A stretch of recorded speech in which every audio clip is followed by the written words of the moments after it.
What's going on, everybody? This is Drew here. I want to welcome you all to a brand new episode of Phoenix Down. This is Phoenix Down episode 100.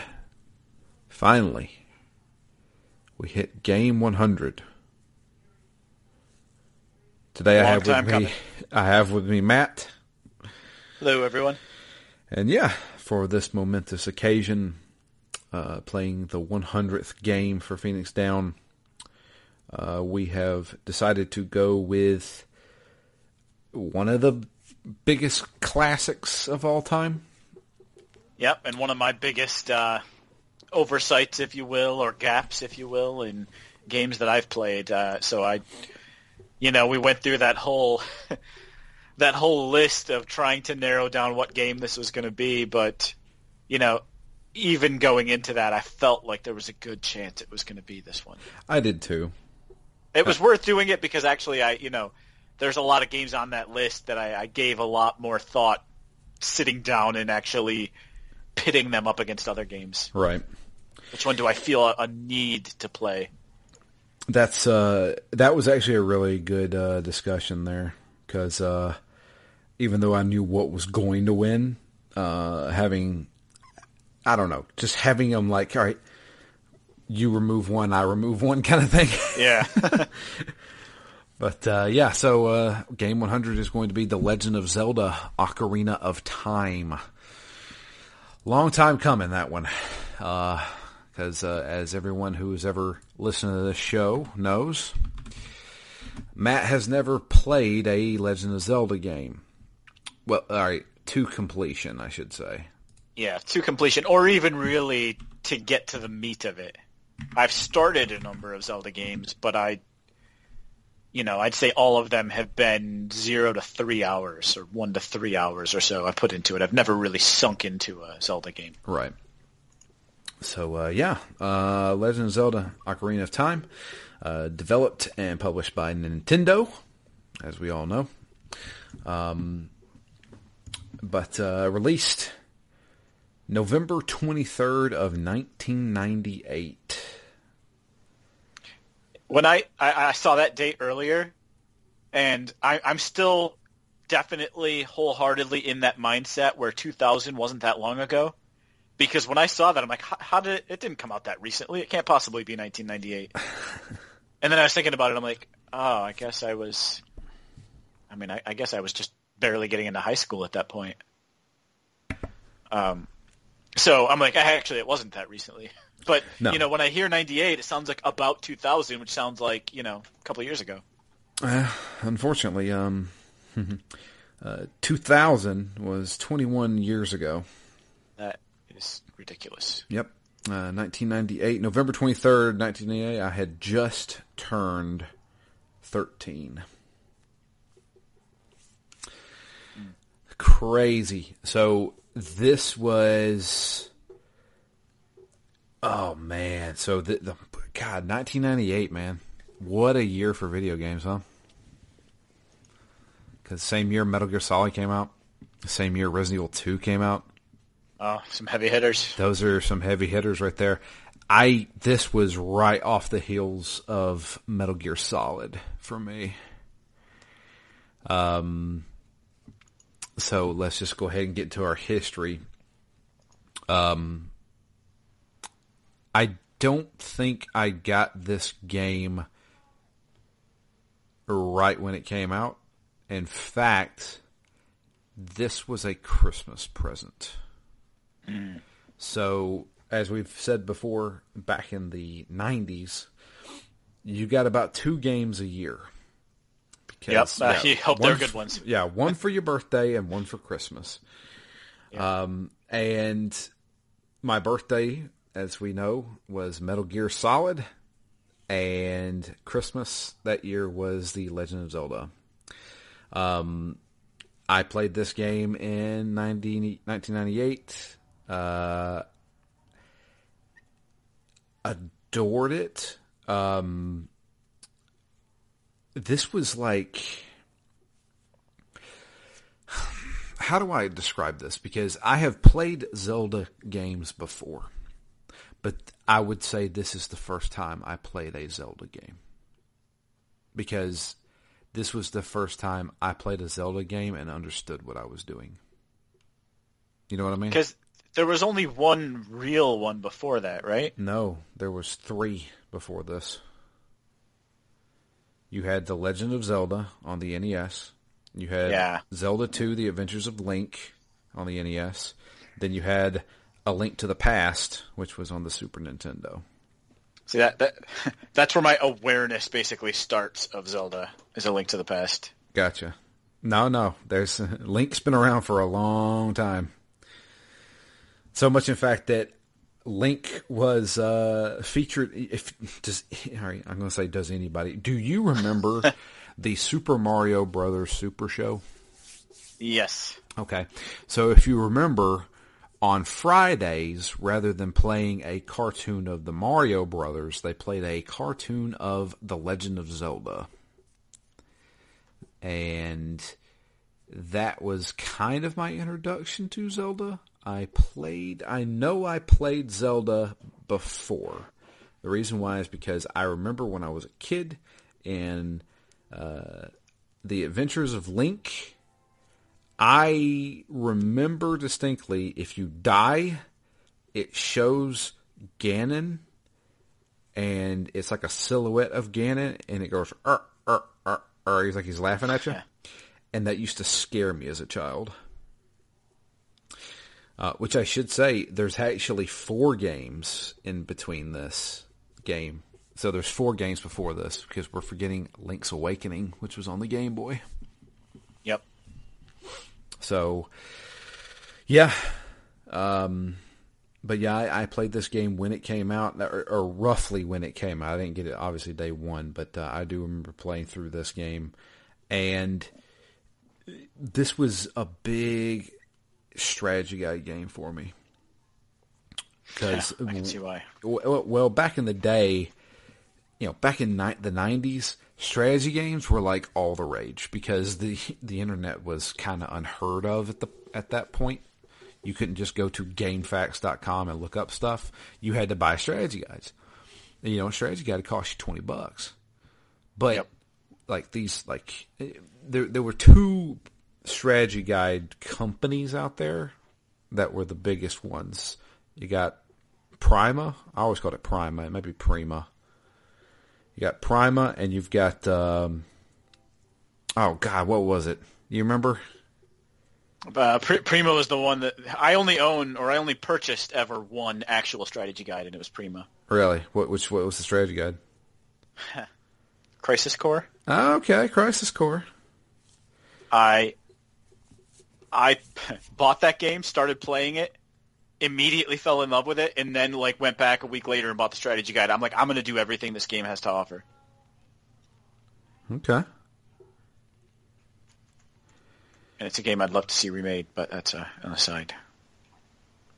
But old strategy guides.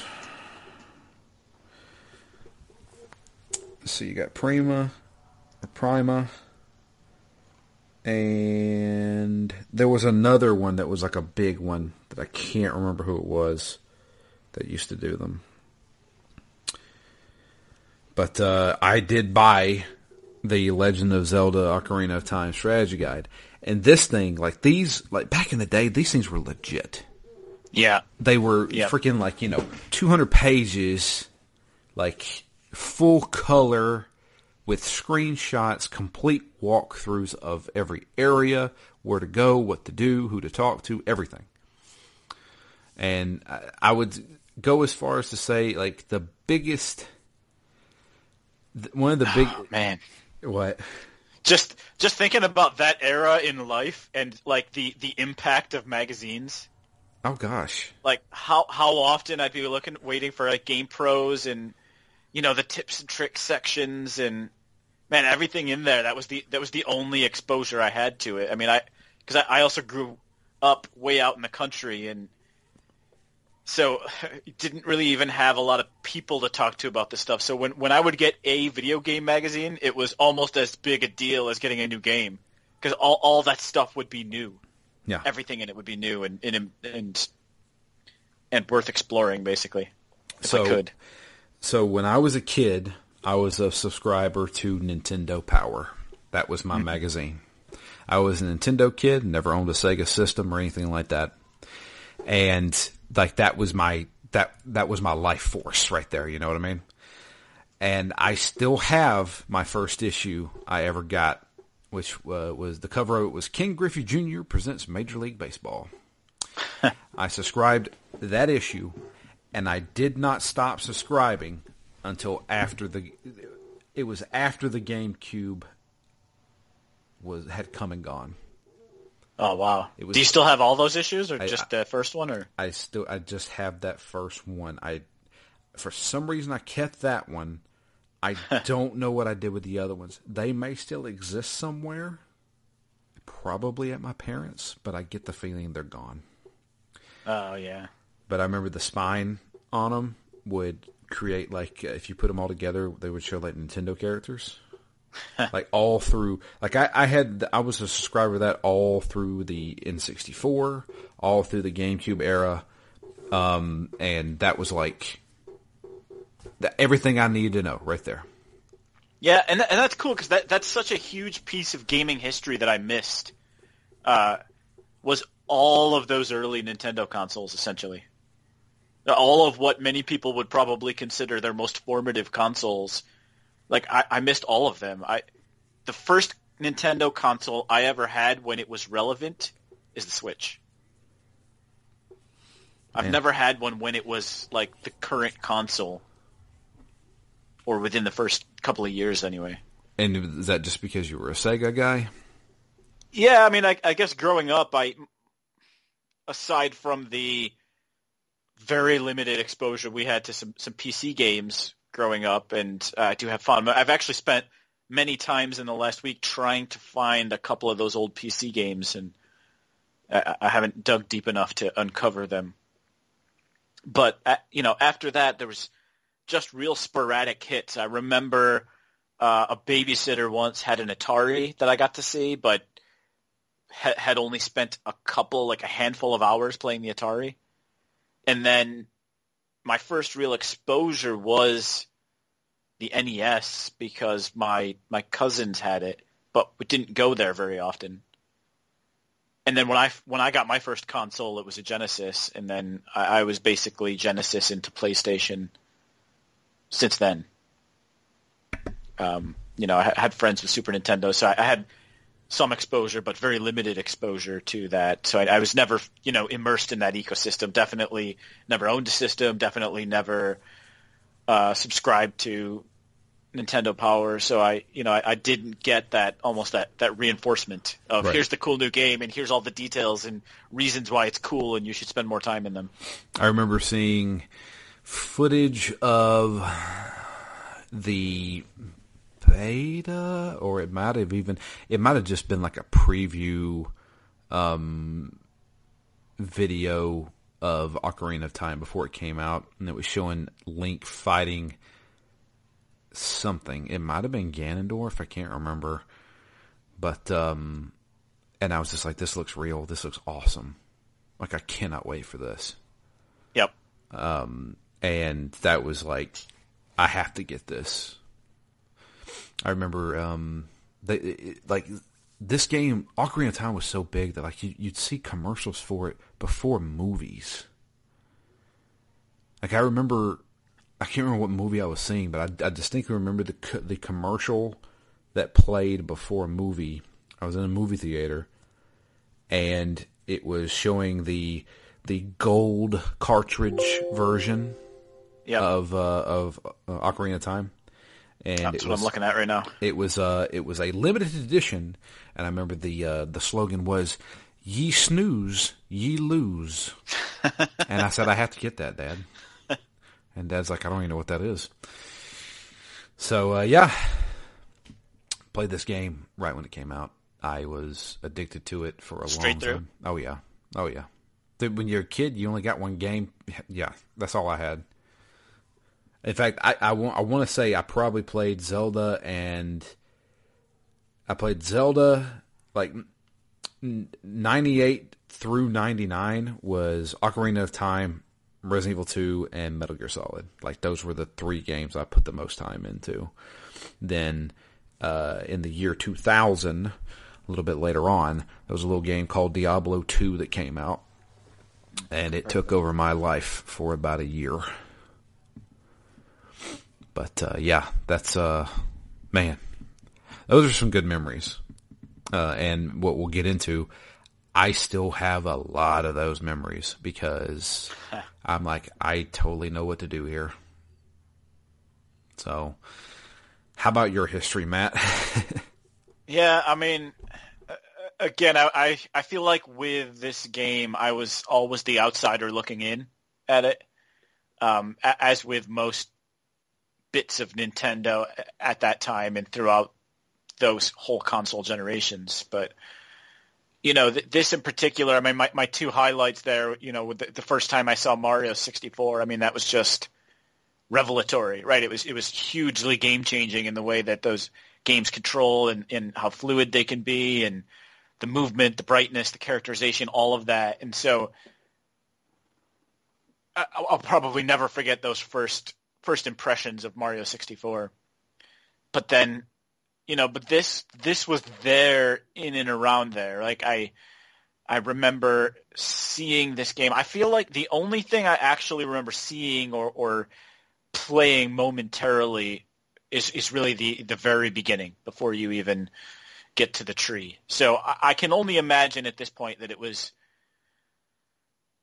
that it was at those setups they had where the TVs were just pointed down at you, like in Walmart and EB Games, where you could just like control, the games are already loaded and you can just kind of play them in the game stores. I remember those, yeah. So I think that's probably the only time I ever had any hands-on contact with it. I never obviously played the game. And to be honest, I don't even think any of my friends, I guess I really only had one friend that I spent time with that had a 64, and I don't think he ever had Ocarina of Time. Wow. So, I mean, my one easy opportunity into playing it, I didn't have. You know, couple that with the fact that at that time I wasn't really playing RPGs, because even on the PS1 where there were RPGs and that I was 100% invested, and I still wasn't playing them. You know, I didn't even play Final Fantasy VII really until I had that one friend that did play it, and you know, I just watched him play it so much. I'm like, this is really cool, and this is way different than Twisted Metal, which I seem to spend all my time playing. So you bring up a big question that I've always asked, and I'll ask you, and I'll ask all the listeners out there as well. You said you've never played RPGs before. Do you consider The Legend of Zelda an RPG?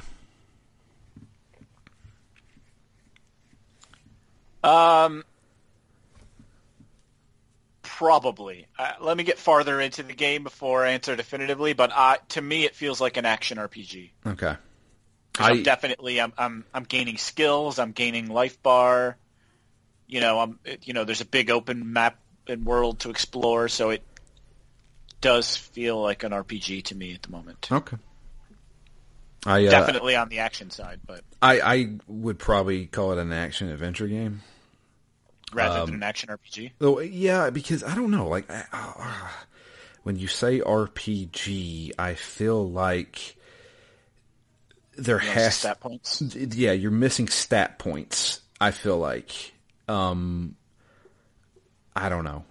We'll leave that up to the listeners and to ourselves. I personally do not call Zelda an RPG. I think it's just an action game with like puzzle solving elements and stuff like that. But yeah, so no exposure really to Ocarina of Time.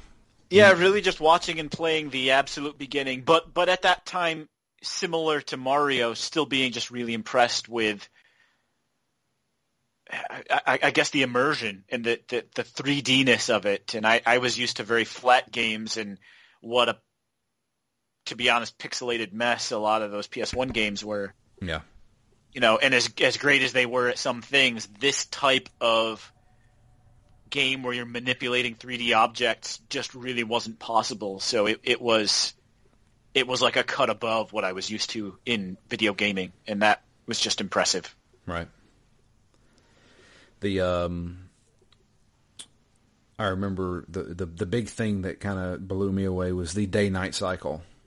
Yeah. In this game, I was like, oh wow, they're doing day-night cycles. I mean, back then it was just like, oh, it's nighttime now. Oh, you can't do certain things at night, like go inside the castle where it's safe. Yep. I still get rather impressed with that in games, and I was somewhat shocked to see it in this game, to be honest. Yeah, this did it way before Shenmue did. Yep.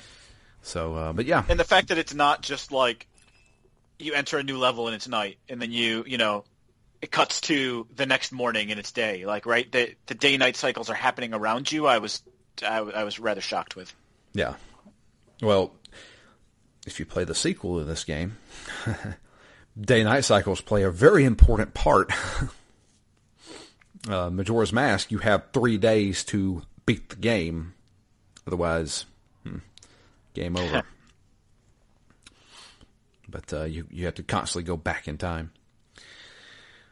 But yeah, so I guess we'll just go ahead and get started in it. So Matt, you said you were going to play the first beginning parts of this game on the N64 and then switch to the 3DS version. Yes. Did that still happen? That sort of happened. Oh, okay. So I did start this up. I've got my N64 and I've got Ocarina of Time, and I missed them all when they came out, but I am a 30-something-year-old male, and I finally acquired an N64 many years after the fact, obviously. And so, like, I have it all set up, and this is the one game that I have wanted to play on the 64. I have a bunch of other ones. We've taken a number of attempts to play GoldenEye in the past year that have met with minimal success, I would say, because the game's a little hard to control. But I figured something like this that's, so well renowned that it's more of an adventure, I could do it at my own pace, would be something that I could still sit down with, and that's generally the case. But I just wanted to start there because I've been building it up mentally for so long that I'm finally going to play Ocarina of Time, and I'm finally going to play it on the N64.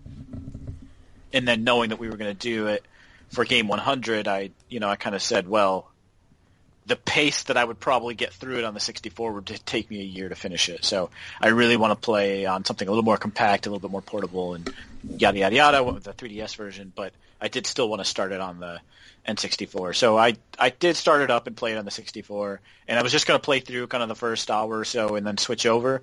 But as I was watching it, I kind of decided I wanted to go back and forth a bit more, so I just kind of bounced back and forth. Really, it was like 10 minutes on one version, 10 minutes on the next version, just to really pit them side by side more. And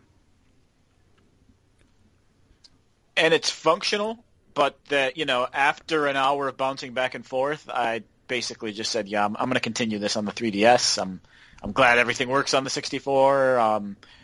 Maybe once this game's more second nature, I'll come back and put a little more time into it just to see how more of it compares to the 3DS version. But I'm going to put more time into the easier to control version, essentially.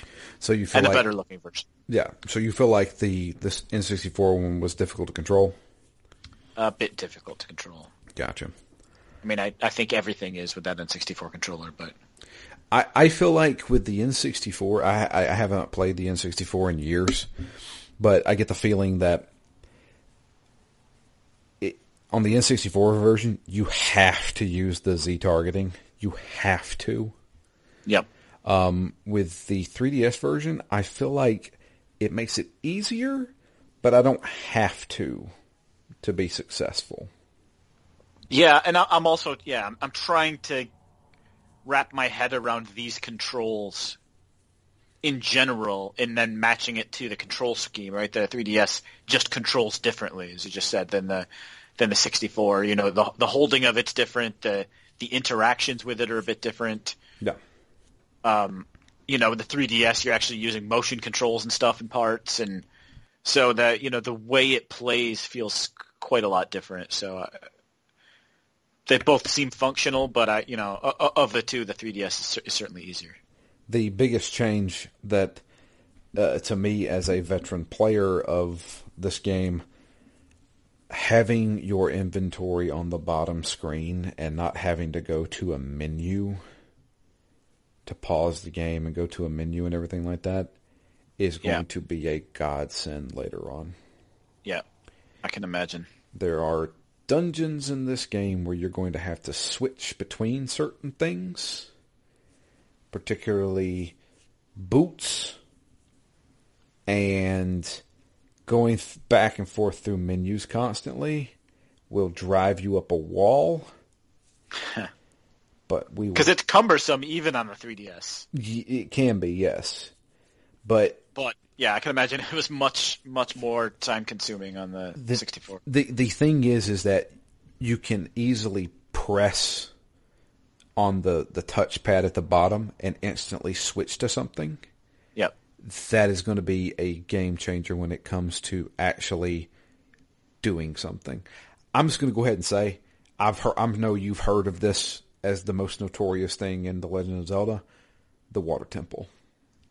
Yep, that's all I know. I don't know what about the Water Temple, but I've just heard that location is hard. Oh, it's so annoying. It is nightmare fuel. Especially for somebody that has played through this game 3 times. This will be my 4th time going through it. And is that figuring out what to do in the Water Temple, or is that just the actual execution of what you need to do? The actual execution and where to go. Because so far we've only done the dungeons. These are baby's first dungeons. Good. That's my level to start with here. Because, intro to Zelda and baby's first dungeon. Yeah, holy crap, dude. The Water Temple is there's 4 floors of the Water Temple. You're going in between the floors. Dude, you'll see. Don't worry. I've heard there's a couple of things they've changed in the 3DS version to make that easier. First being you can switch between things on the touchpad, which makes it a lot easier. I think they've also done some markings in the actual dungeon itself to help you out. But that has always been a big time consumer right there, the Water Temple, which you'll see. Don't worry. Now, I'm trying not to look up how many temples are there? How many dungeons are there? All right, so there is the 3 that we have done. Then there is 7 more after that. And and then the final dungeon. So technically 8 dungeons are left. Yeah. Okay. Yeah. So, but yeah, let's go into the story a little bit here. I was thinking there was a little bit more story to this than there actually is. I don't want to say it like that because I feel like there's at least I know what I'm doing. But I was just like, wow, that's the end of that conversation. All right. I mean, it's kind of like Mario in that sense, right? There's an overarching story. It's more about goals than it is about, nuance and care. It's not that kind of story. Right. So, yeah, let's start off with the long, long time ago. There were 3 gods that showed up on this planet and gave this planet life. Those 3 gods left a piece of themselves in the form of a Triforce. And whoever possesses this Triforce has the power of the gods, essentially. But there were three gods altogether. One was the god of courage, one was the god of wisdom, and one was the god of power. So, it seems that there is a evil force that has come from the desert lands that has come to try to acquire all of the power of the Triforce. We don't know who that is just yet, but we'll get to it in a second. But the spirits and the guardians of this world, land of Hyrule, are now figuring we need to kickstart the hero of time. And they always said that the legends would be a fairy boy that doesn't have a fairy. Someone who lived amongst the fairy people, but never had a fairy of their own. And that little boy just happens to be Link, or whoever you named him. Yep, I definitely went with Link. Yep. I like that. That's a simple trope, right? Like there are multiple stories of peoples with powers, and then the one that doesn't have a power has to either figure out a way around it or gets it later. Right. I think there's a Jim Butcher series that does that as well. Codex Alera? You were speaking Greek to me. But yeah, I mean, as soon as I saw that, I'm like, if this was the premise of a game today, I would say it's a bit simplistic. But, flashing back a few years, I'd say this is more kind of like prototypical, kind of iconic. This is, a standard structure to find your hero, right? This is the staple in Zelda. Yeah, I didn't have a problem with it at all in this game because it feels like it fits. Yeah, it's always this hero who is unknown. Legend tells of a young warrior dressed in green, and that's always the case with Zelda, pretty much. But yeah. So we are introduced to Navi, or Navi, however you pronounce it. I always called her Navi. Navi is a little fairy who is tasked by the Great Deku Tree of the Kororki Forest. How do you pronounce that? I don't know how to pronounce that. Kokiri Forest? Yeah, that's what I've been saying in my head, at least. He sends Navi to Link to get him to come to the Great Deku Tree, because the Great Deku Tree has a task for him. He senses the evil is approaching and needs to begin the journey. So Navi goes to Link in his home, wakes him up. Link doesn't want to get up, but he gets up anyway. And Navi's like, hey, the Great Deku Tree wants to talk to you. And I'm going to be your little fairy friend, and I'm going to give you helpful advice. So definitely not the kind of game where this matters, but what was Link's goal before he became the savior? Like what was he doing? What was he going to do that day if he hadn't started on this mission? Who knows? Could go throw some rocks, pick some stones, throw them around. I don't know. But we got more pressing matters to do. So begins our first little puzzle adventure. In the town, the first hometown, I guess, the village itself, we have to go see the Deku Tree, but we can't because there is a little elf guy who is stopping us from going to the Deku Tree. He says it's dangerous. You can't go out there without some weapons. Particularly, you need a sword and a shield before you can travel through the woods here. It feels a bit self-important, self-righteous there. Yeah. I won't let you pass. Yep. So we have to acquire a shield and a sword. Right away, I knew exactly what to do. Like, exactly. This time, you mean? Well, yeah. Yeah. I just remember, I pretty much the next hour and a half I remember like verbatim. But yeah, so we have to get enough rupees to buy a shield at the store. And then we have to go and get the sword, which is through this little maze area that allows us passage through the forest. Now, Matt, let me ask you this. Have you used a FAQ or a walkthrough your entire time playing? Yes. Okay. Did you use it here? But, well, I guess the entire time.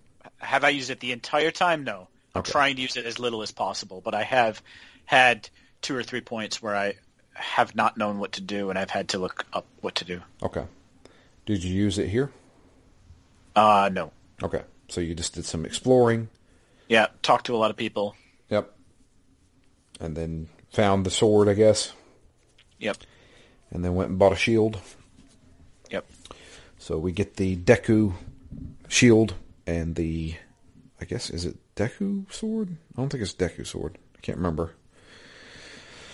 But now we're able to go and... Kokiri sword? Is it the Kokiri sword?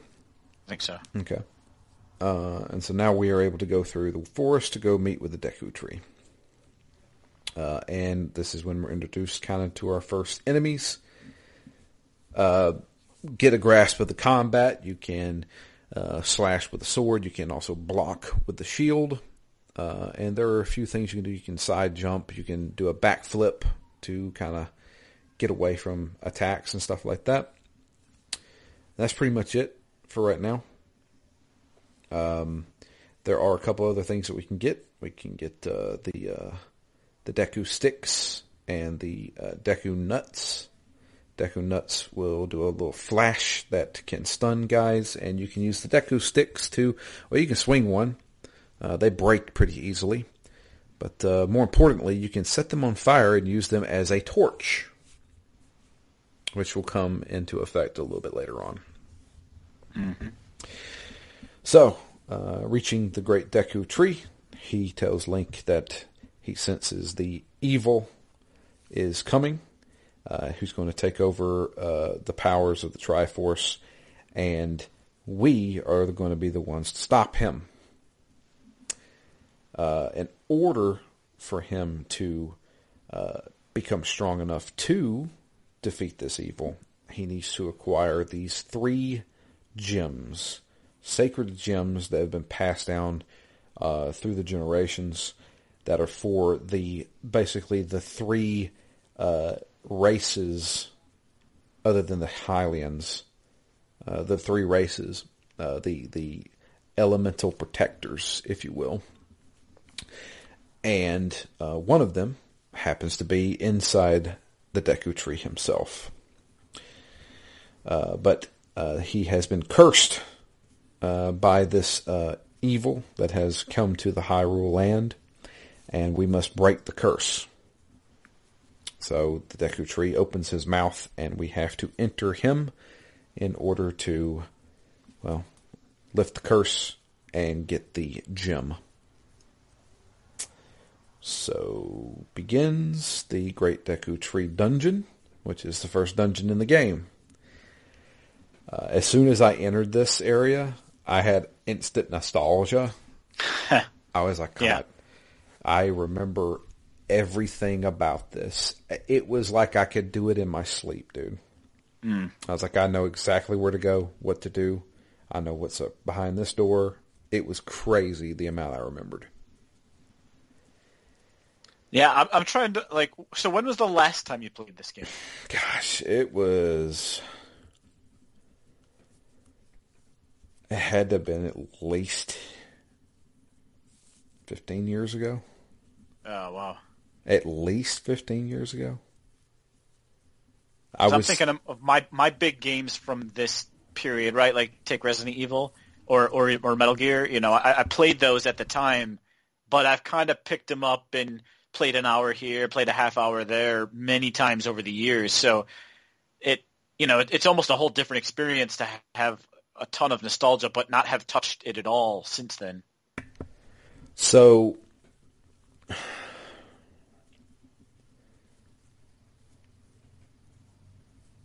I can't remember. I think I played the GameCube version of this game, which is like the Master Quest version. I didn't actually play the Master Quest version of it, but I played that game on the GameCube. I think that was the last time I played it. That had to have been like 15 years ago. It had to have. Yeah. I was in my early 20s, if I remember correctly. So, but yeah, I guess because like you, I would go back and play the beginning parts of this game, and I kind of just had the beginning parts memorized essentially. Yeah. Just like how I have Metal Gear Solid memorized, but yeah, I knew exactly what to do here. Did you use the guide for this dungeon? I don't think I did in this dungeon. I think it was after this dungeon where I started to desperately need some help. Gotcha. So, the only thing I think that would probably have given you a little bit of an issue was knowing to jump and go through the webbing. Yeah, see, that made perfect sense. But then when I tried that in a different game in the last week, it didn't work. So I was like, come on. This is obvious. When you get this high, you need to jump through the thing in the middle. Frickin' Astro's Playroom. Astro's Playroom. You get to the top, and you do not jump through the middle to get to the underground area. So, Zelda made perfect sense in this sense to me, and Astro did not. But, yeah, so... So we're introduced to a few things here. The first thing is how a dungeon's laid out. Matt, you have played Zeldas before, and I'm sure you've probably been through a dungeon at least once in your life. But Zelda dungeons always kind of play out the same way. Yeah. There's always a map. There's always a compass. There's always a item that you get that helps you progress through the dungeon. Yeah, that's the key item of that dungeon. Yes. Which the key item of this dungeon is the slingshot. The fairy slingshot, which allows us to hit things from a distance. In the 3DS version of this game, you control the slingshot via the gyroscope. Yep. So you have to actually maneuver the actual 3DS around to aim properly. To begin with, I said I hate this.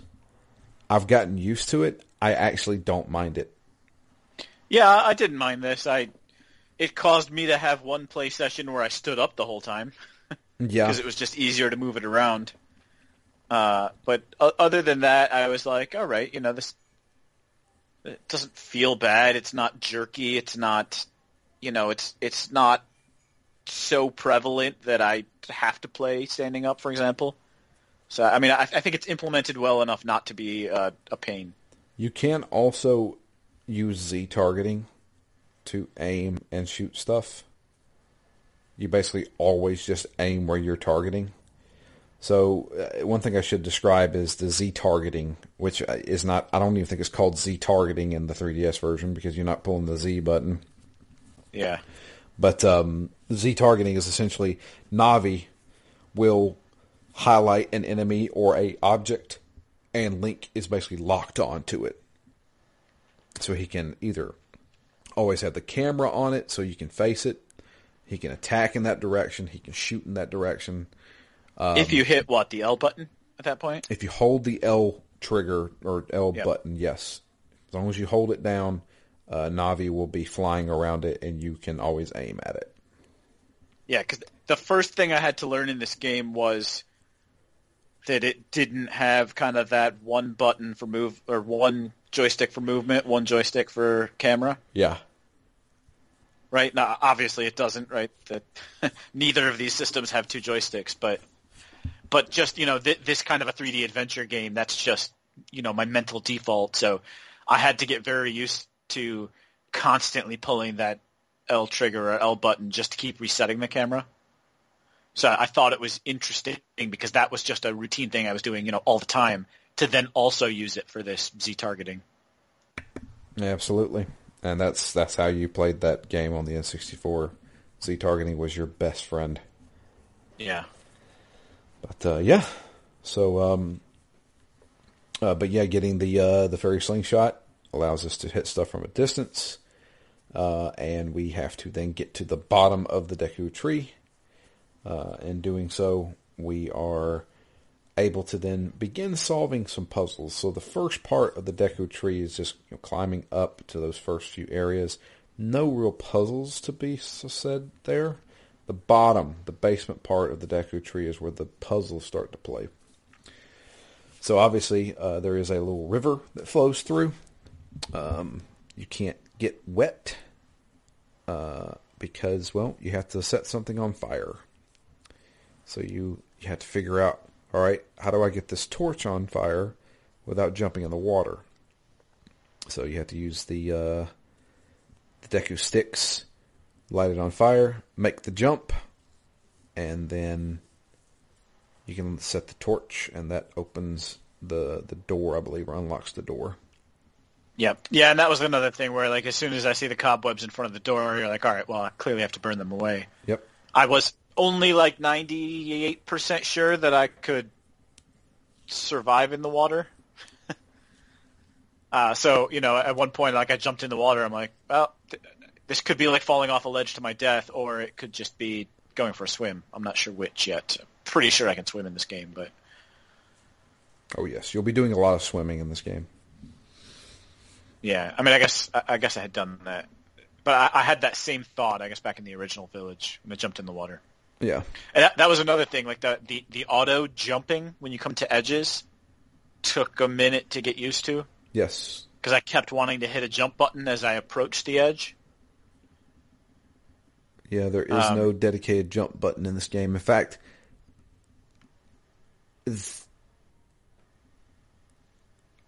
I think they didn't add a jump button to Zelda games. Well, I take that back. Link's Awakening had a jump, but you had to have an item to actually jump.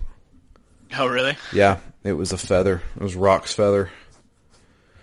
Yeah, because I think that and like the constant Z triggers were the biggest things where I was like, all right, this controls differently than like a tip. Like if this game were made today, you probably wouldn't do either of these things. So no, took a little bit to get used to those kind of nuances to it, and then being like, oh, you can't double jump, but you can use a chicken hop to go farther. Yes. Later. So like it's interesting because it's got its control scheme, and then it works in its own workarounds and its own ways around what might be limitations. Yeah, and that plays a little bit bigger of a part later on. You get an item that prolongs your jump. Or, well, I won't spoil it. But, yeah. Is it a chicken with bigger wings? No, it's not. But I tell you what. It's a turkey. If you want to have some fun, pull out your sword and hit a chicken a bunch of times. Yeah, I did that. And actually, I didn't swing my sword at it. I was just tossing it around, playing a little game of chicken ball. And I tossed it one too many times, and it got upset. Yep. I was not expecting that at all. That happens in every Zelda game, including Breath of the Wild. I have seen videos of people using chickens on bosses in that game. Where really? Yes, they make the boss hit the chicken enough times to where massive amounts of chickens come and attack the boss and kill it for Link. That's awesome. Yes. I have to suffer the chicken storm. Breath of the Wild is basically the open sandbox of if you think you can do it, you probably can. It's crazy the amount of details that they put in that game. But yeah, so I was wondering if you were ever going to experience the wrath of the Cuckoos or whatever they're called. Yeah, inadvertently. Yeah. I wasn't sure what was going on because it makes a bit of an angry sound beforehand. I'm like, hey, there's no way I could do this without tossing you around a little bit. Chill out. But yeah. So yeah, going through the Great Deku Tree doesn't take long. So you remember I told you, I said the beginning parts of this game, like getting from where you start as Link and getting through the first dungeon, I'd say probably about 3 hours, more like 40 minutes. And I was just like, wow, I got through that really fast. But yeah, we have our boss, which requires us to take on it starts with a G, Gamora. It's not Gamora, but Goma, something like that. I can't remember. But yeah, giant spider-looking thing crawls up on the ceiling. And in The Legend of Zelda, much like other games, if it flashes red, you attack that. Yeah. So its big eye flashes red, shoot it with a slingshot, it stuns it, falls down to the ground. You run up to it, slash it with a sword a few times, do that about twice, and he is dead. At that point, you then have the option. So that's one thing that Zelda's always done is you have the option to take a new heart container. Every boss. Wait, why would you not? Well, some people like the challenge.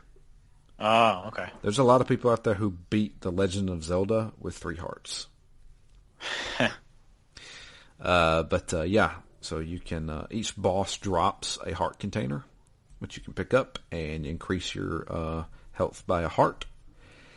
And then you get warped back to the entrance of the Great Deku Tree.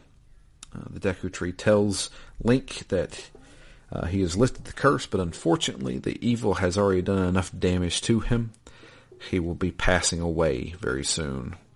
Now that the curse was basically keeping him alive this entire time. But he grants the forest gem. I can't remember if it's the forest gem. I can't remember what it's called, but Emerald. The emerald, yeah.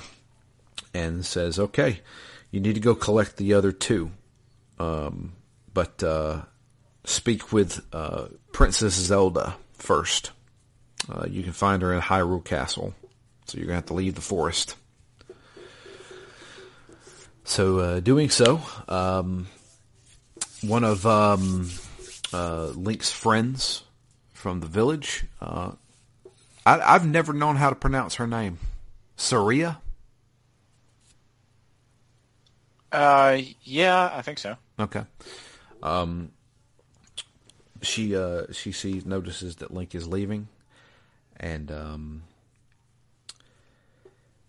gives him something to remember her by, which is a ocarina, a little wooden ocarina, and we leave for Hyrule Field. This is when we. This is where I started to need to use the guide. You didn't know how to find Hyrule Castle? No, I could find the castle, but everything else about getting in and Sneak the around. one thing. So the one thing that I definitely felt like I was missing was a little mission log that says you need to do this. There is a button on the bottom of the screen that is dedicated to Navi. Hit that button, and she will tell you where you could probably need to head next. Does she give any clues? I don't know. But I do know that that's there. And sometimes you'll hear her say, hey!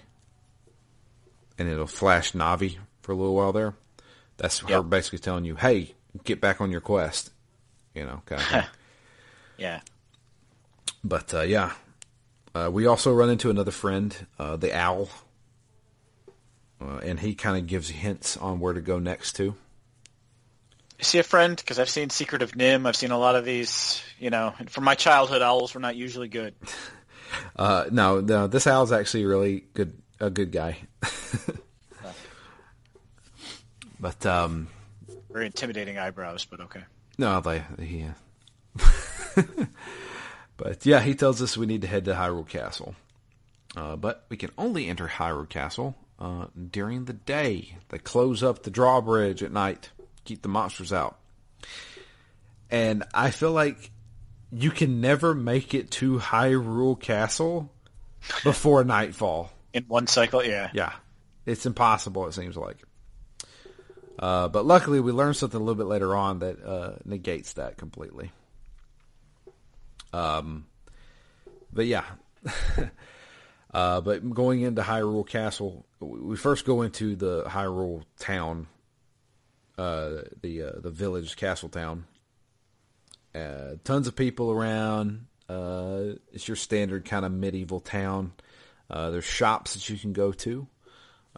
There's also a few places where you can spend your hard-earned rupees to play rigged freaking games, I'll tell you, because I still have yet to do the bomb chew bowling properly to get the piece of heart container.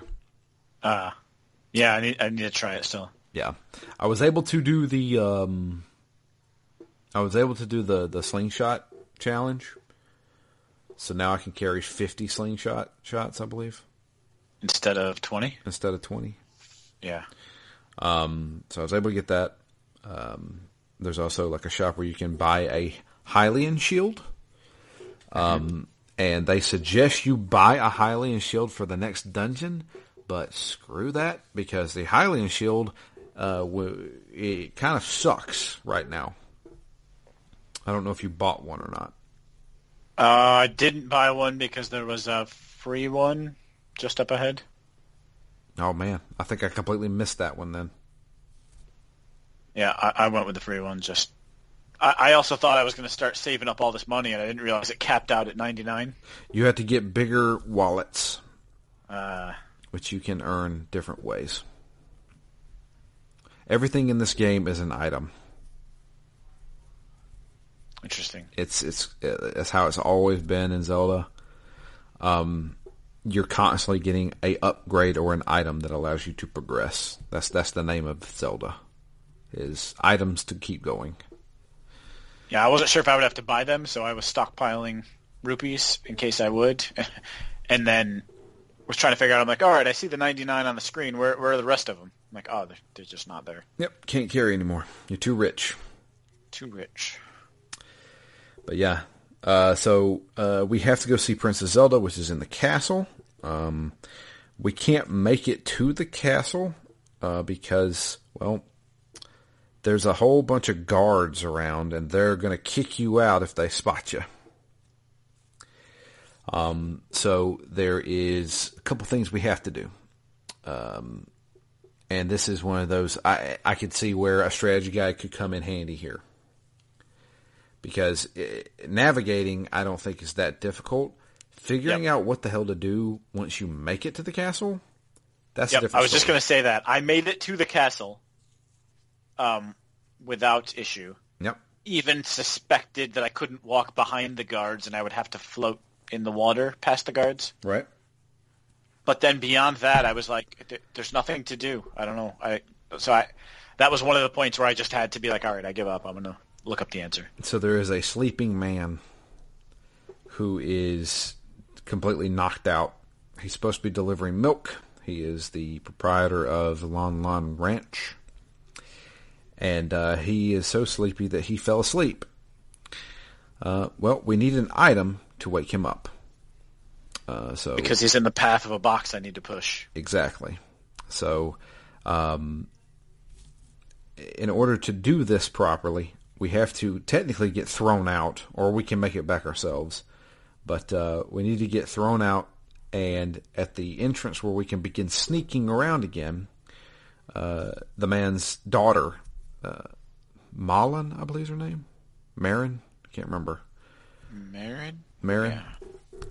She's looking for her dad, and she's like, oh, here's a present for you.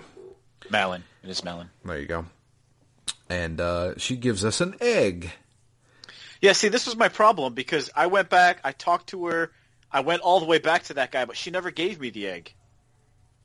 I must have, I don't know, exited the conversation too early somehow. But I definitely talked to her and did not have the egg when I got to the sleeping guy, her dad. I had to go back and do it again a second time, and I was like, I don't know how I was supposed to know I needed an egg. Because there's nothing about the sleeping guy that indicates you need an egg. There is nothing that indicates this. This is, especially with the earlier Zelda games, this is one of the issues, is that you have to beat your head against a rock to figure out what you need to do. Because once you get the egg, you have to wait a whole day-night cycle. Yeah. The egg then hatches and is now a chicken. You walk up to the sleeping guy, hold the chicken out. It, like a rooster crows, wakes the guy up, and he moves. Yeah, that's pretty random. How would you have figured that out? That's the thing. But the thing is like, I figured this stuff out when I was a kid.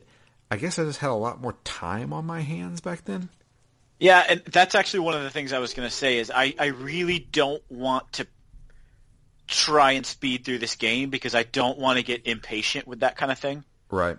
I want to at least take a little time to beat my head against a wall to try and figure it out. Because I feel like bypassing all that is going to detract, obviously it would make it simpler and faster and easier, but I think it'll detract a little bit from the quirkiness or what it is that makes Zelda Zelda, and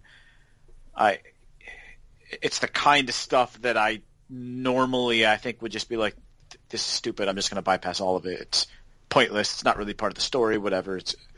I don't need to do this. But in this case, I do want to spend more time with this game and at least attempt some of that stuff. Right. That's totally fine.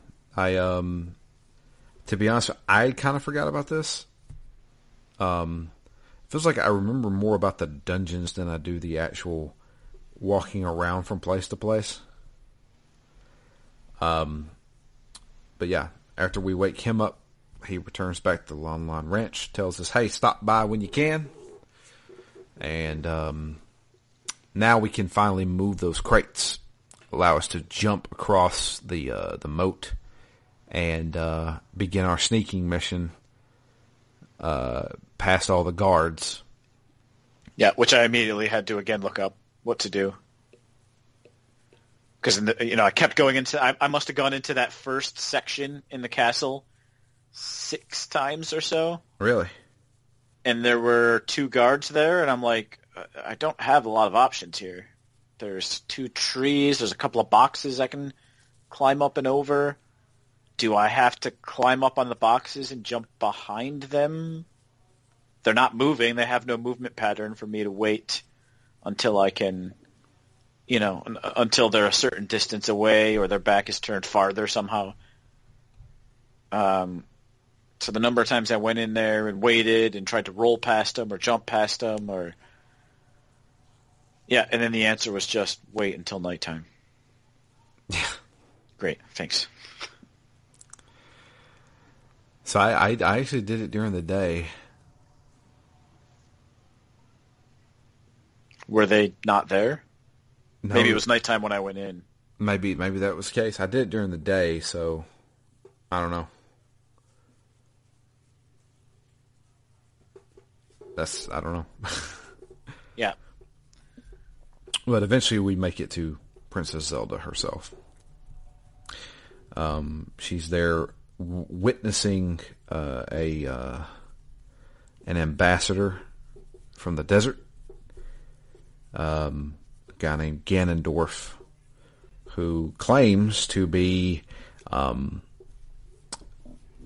wanting peace for the kingdom, but she doesn't Except believe he it. Doesn't look like a good guy. No, he doesn't. He looks like an evil guy with a big nose. Yep. and she realizes that he is probably there for nefarious reasons. She sees Link and asks him, now that she has the one of the gems, the sacred gems, to please collect the other and bring them back to her, because she realizes she needs to do something to stop this man from doing whatever he's planning on doing. So, and I should mention, Link and Zelda both look like they're probably about 9. Yeah, I was going to say 8 to 10. Yeah, they're children. So, yeah, we decide, okay, we'll help you.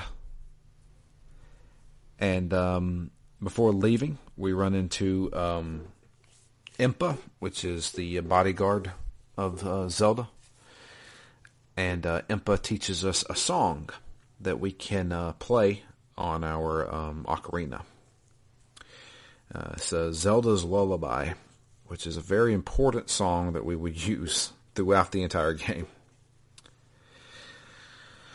And that is basically a song that signifies that you are associated with the royalty that is Princess Zelda. We also get a letter signed by Princess Zelda herself, and we are now going to have to go up to the Death Mountain to talk to the Gorons about getting their gem. So we then take off, leave Hyrule Castle, leave the castle town, and go to Kakariko Village. Yeah, which is kind of cool. Even just the overall, when you're out in between the areas is pretty cool because, again, in my mind, at this point, a lot of the overworld maps were kind of flat and just with, indicators on where each city was or each dungeon. So to have this be its own kind of 3D world in between stages, again, maybe today isn't that impressive, but I didn't realize that you were kind of free to move between all these things, and it was almost like an open world game here. And that surprised me a bit. Yeah, most certainly is. That was, dude, impressive when I was a kid. Yeah, like you never seen anything like that before. Yeah, I wish I had gotten to like this point in the game at that point in time, and been able to see like what these open worlds were, where you can actually see the villages off in the distance and the mountains off in the distance, and and walk to them. I don't know. I was mildly impressed even now just playing it that the world feels better stitched together and less like these random places that aren't connected. Yeah. But there's a few things we can do in Kakariko Village. None of it is required. But there is one thing that I wanted to get, and that is the Song of the Sun, because holy crap, screw nighttime. Have you gotten this, Matt? Yes, but not until after I had already gone through this section. Gotcha. I kind of came back, and at this point I had a bit of a snafu where I set my 3DS down for a little bit, and the battery just died over, a day and a half or day and a half, however long it lasts. Right. So when I picked it back up, I had already gone through this village and done a bunch of stuff. So I ended up having done it once and then lost everything, restarted, did it all again. Then I went on and did the next section, went up and did the next dungeon, and then came back down and got the Sun Song. Gotcha. I think. So yeah, we get the Sun Song from the ghosts that are in the graveyard. There's also helping the lady collect all the chickens. Yeah. There's also some of those hidden places in the graveyard where you can get that shield, as well as a heart container. Yeah, I didn't get the heart container or the shield. I had forgotten about that. So you did it and had what's his name? The Gravedigger dig, and that's where you got him, or no? No, you can pull back some of the gravestones. You can't do it when the kid is lurking around. So I think it has to be at night when he's, I assume, in bed. Right. But whenever he's not around, you can go pull 2 of the gravestones back, and then there's just a little hidden room under them. Gotcha. But yeah, so we got to show the letter from Zelda to the guard that allows us to go up to the mountain pass. Yeah, and I did some more backtracking here because he said he really wanted a mask. So I was like, all right, well, I know where I can buy a mask. Yeah. So I went and got him that yellow mask. There you go. That is a long drawn out side quest you can do. Where you get different types of masks and exchange them for other masks and stuff like that. Holy crap. That takes a long time. But, yeah. Going through the mountain pass, there's some new obstacles. Giant rocks are new obstacles in this game. And we can't do anything about them just yet. But we will pretty soon. After going up to the Goron village, which are these rock people. They tell us that, the chief of the Gorons is not very happy right now. Just not feeling himself.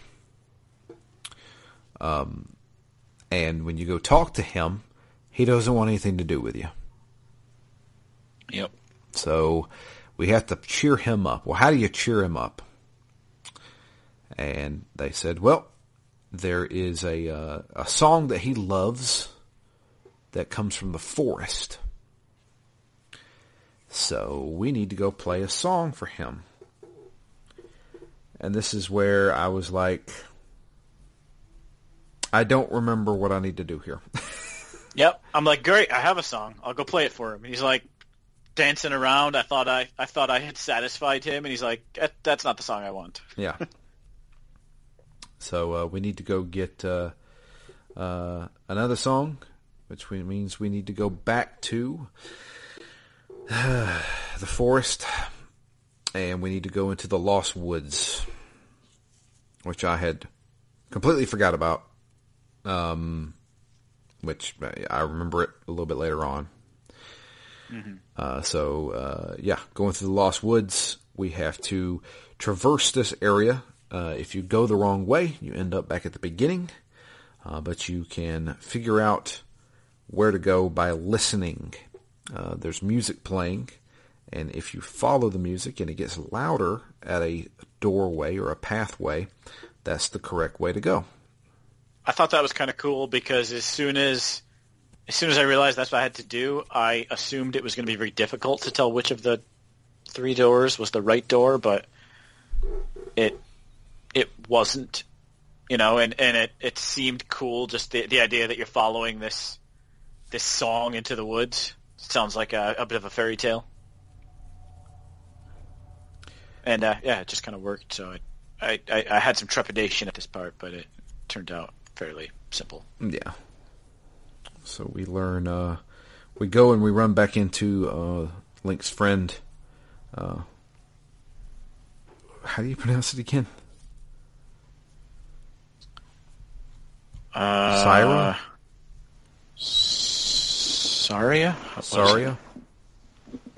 I never knew how to pronounce that. I used to call her Saria, which I know is probably wrong. But yeah, she teaches us her song, which is the I've always known it as the Lost Woods song. And that's the song that we need.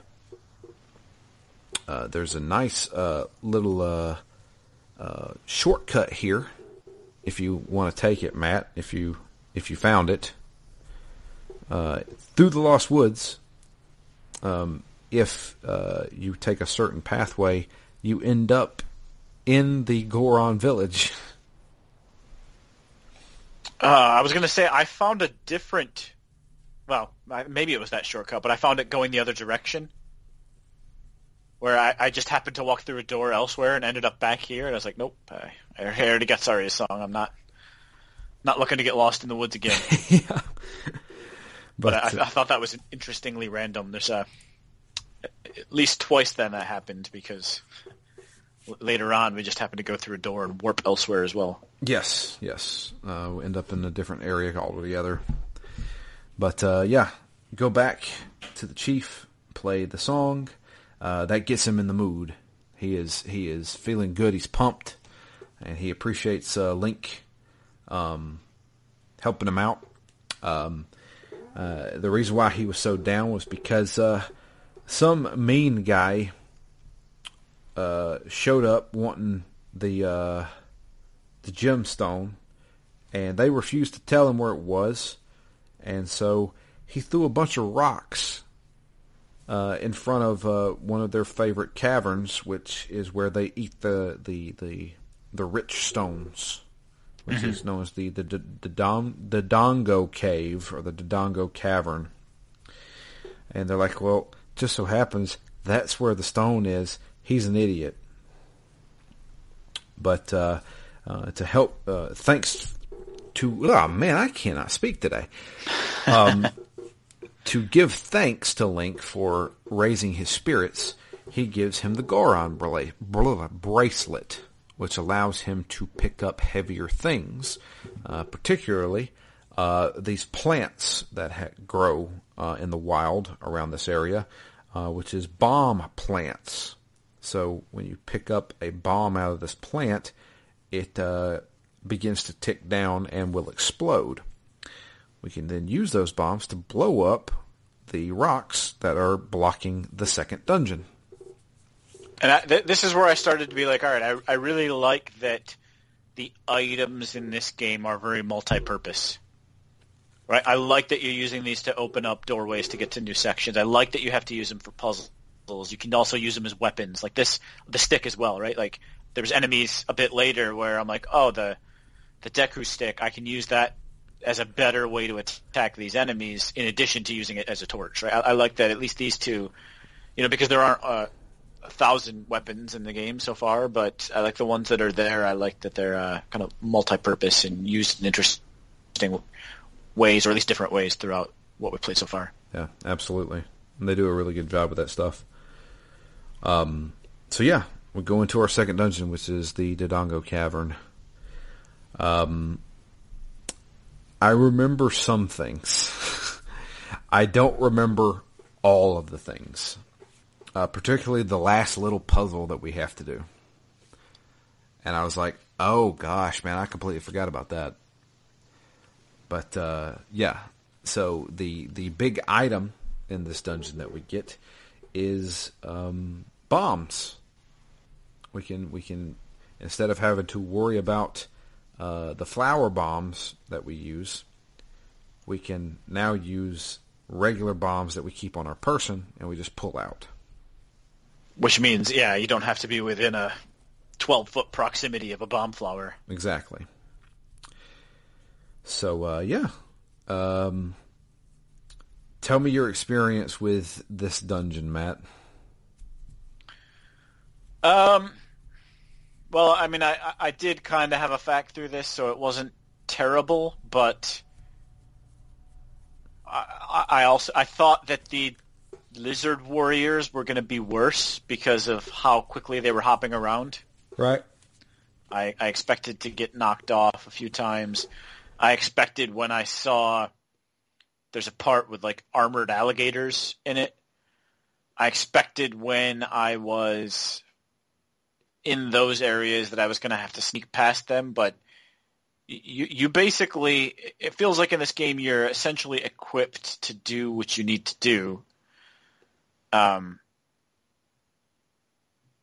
So I don't know. I didn't have a ton of problems executing what needed to be executed here.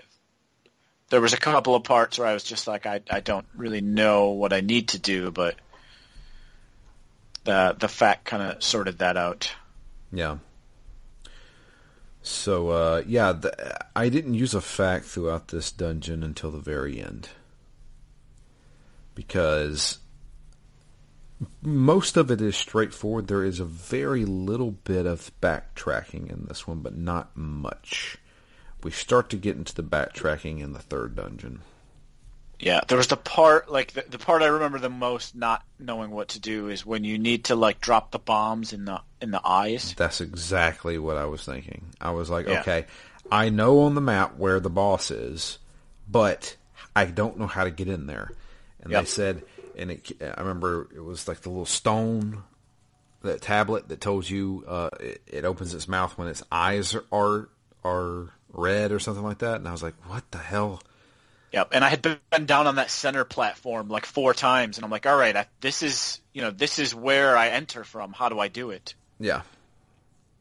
And that's when I was like, all right, screw it. I'm looking up the FAQ.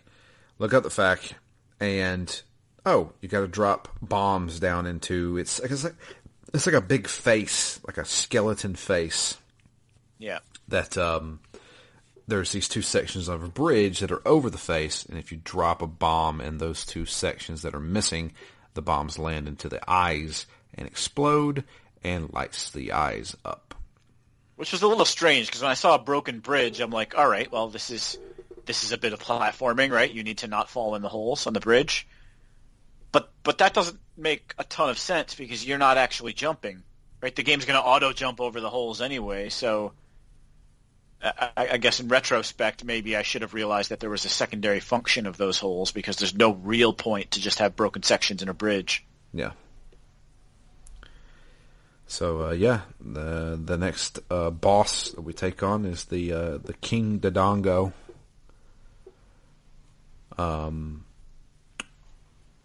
This boss is easy. Yeah, I thought this boss was pretty easy. So you're in a lava-filled area, and you only have a certain amount of space to go. It's basically a racetrack around this area. And he likes to roll up in a ball sometimes and roll around this track, and you have to dodge out of his way. But there are times where he faces you and opens his big mouth to inhale, and you throw a bomb down his gullet, and it blows up and stuns him.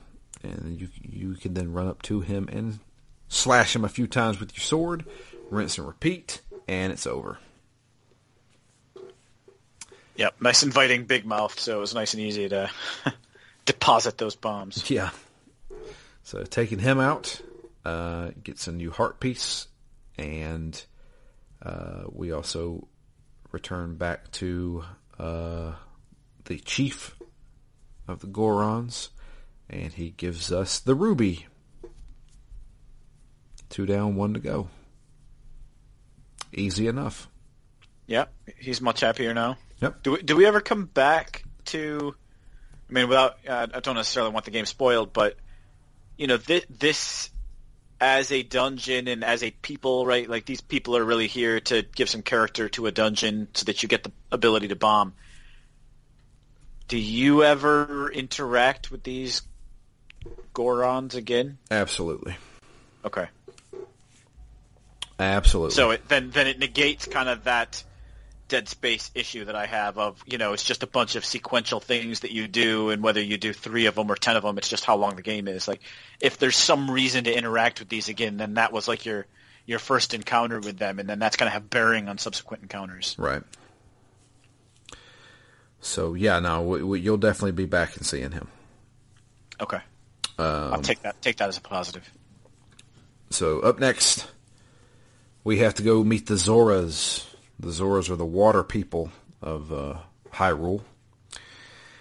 And we have to go to the Zora Kingdom, Zora Lake area. Can't remember what it's actually called. But, yeah, we have to go down the river. And this, Matt, you alluded to it earlier. You have to use chickens. You have to use chickens to traverse this area. Also, using chickens to reach heart pieces I was able to get enough heart pieces to get me another container. So I was happy about that. I haven't gotten the organic one yet, that you basically build through pieces. Yeah. I think I've got, you need 4? I think I've got 2 or 3. Yeah, you got to get 4. I have currently 5, I believe. But, yeah. Did get some magic beans along the way. Yeah, you bought some magic beans. Yep. You know what to do with those magic beans? Make a beanstalk. Get to the heavens. There you go. Have you planted any? I did plant them right next to him. Yeah, okay. For that beanstalk to spring. Keep in mind, every time you buy some from them, they go up in price.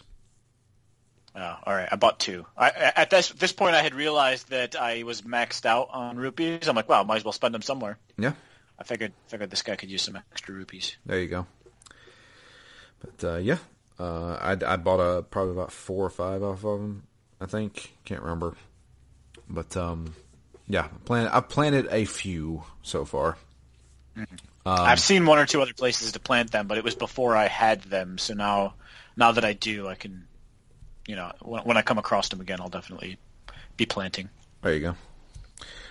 But, yeah. So we got to go to the Zoras, going through this waterfall area here, going up the river.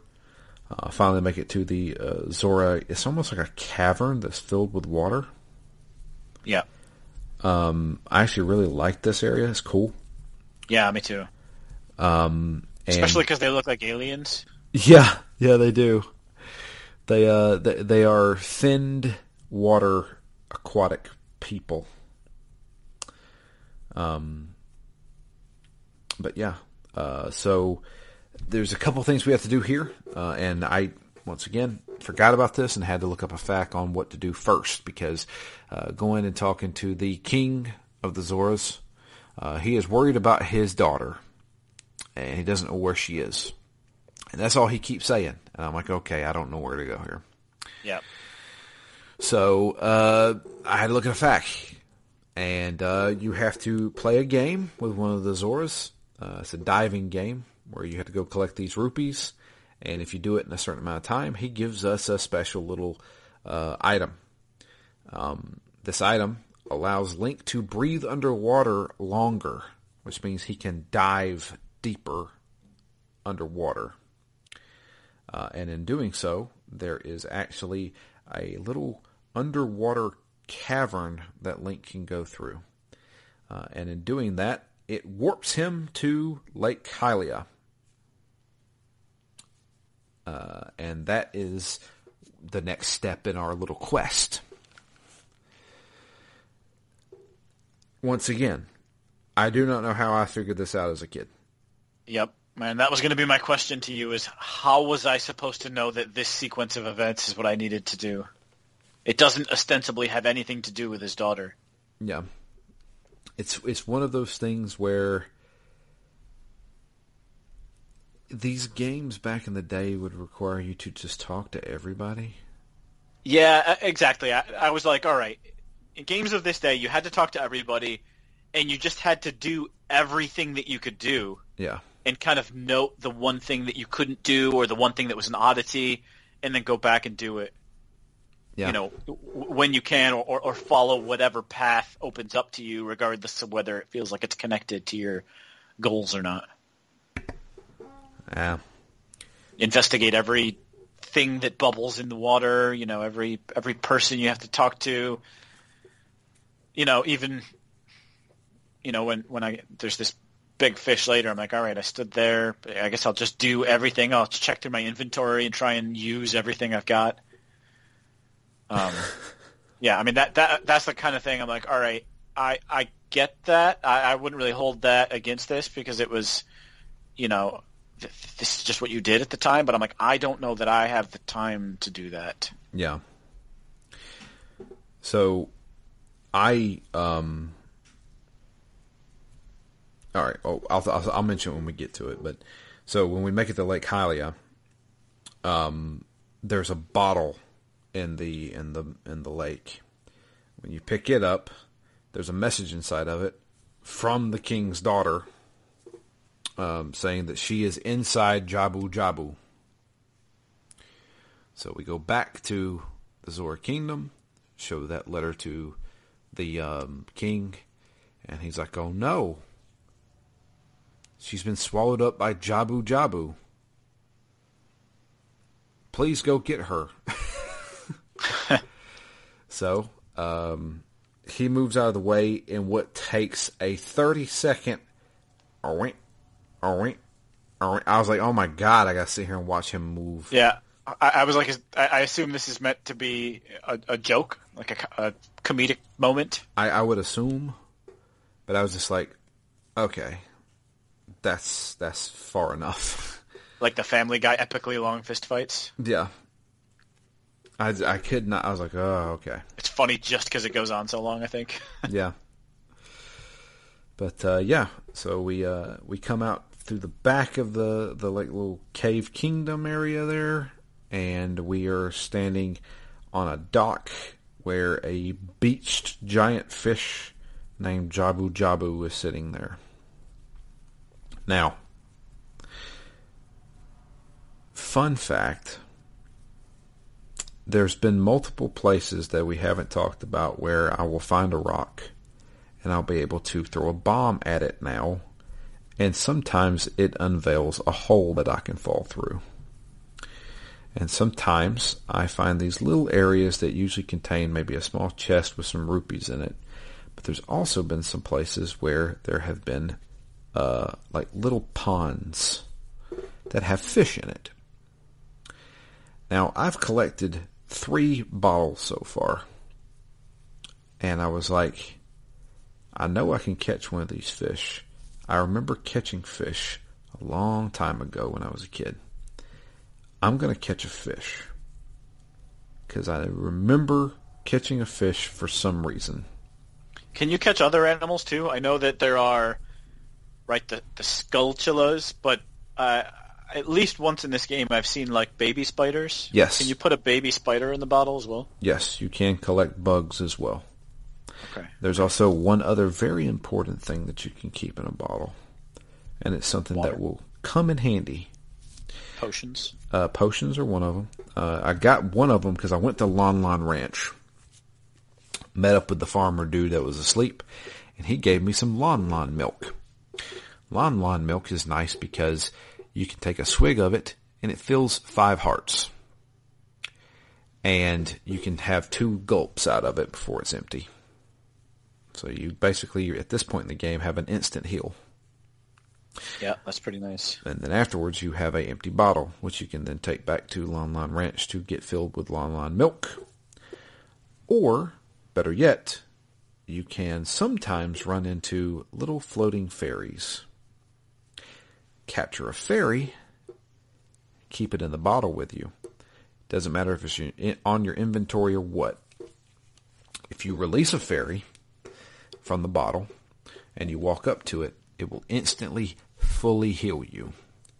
Oh, I did not know that. Better yet, if you were to die, if you are to get killed in battle, and you have a fairy in a bottle with you, the fairy then leaves the bottle and then instantly revives you with full health. You get an extra life. Yeah, that's quite the bonus. Yes. So always keep a fairy in a bottle with you. Because you never know when you might need it. Because I needed it for this boss. But yeah. So just so happened I had a fish with me. Did you just look at the fact for this? Yeah, it told me to get a fish. Where did you go get a fish? Back, just back in where the king is. Uh-huh. So down a level, there was just a little pond to the side where there was fish in it. Gotcha. So yeah, it's required in order to get inside the next dungeon, which is Jabu Jabu's belly. We have to drop a fish in front of him. He then wants to eat it, and in doing so, sucks in Link as well. And now we are inside the belly of the beast. And that is our 3rd dungeon. this place is all about electricity. There are multiple things that are electrified, multiple enemies that are electrified. Hitting those enemies will shock Link and do damage. So that's why I like that stick. So the stick doesn't shock you?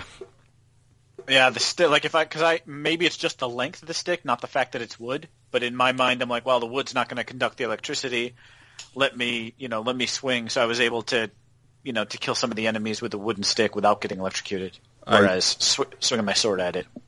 Yeah, I think it is because the sword is made of metal. Yeah, that's what I assumed. Because that plays a big part in Breath of the Wild as well. Oh, okay.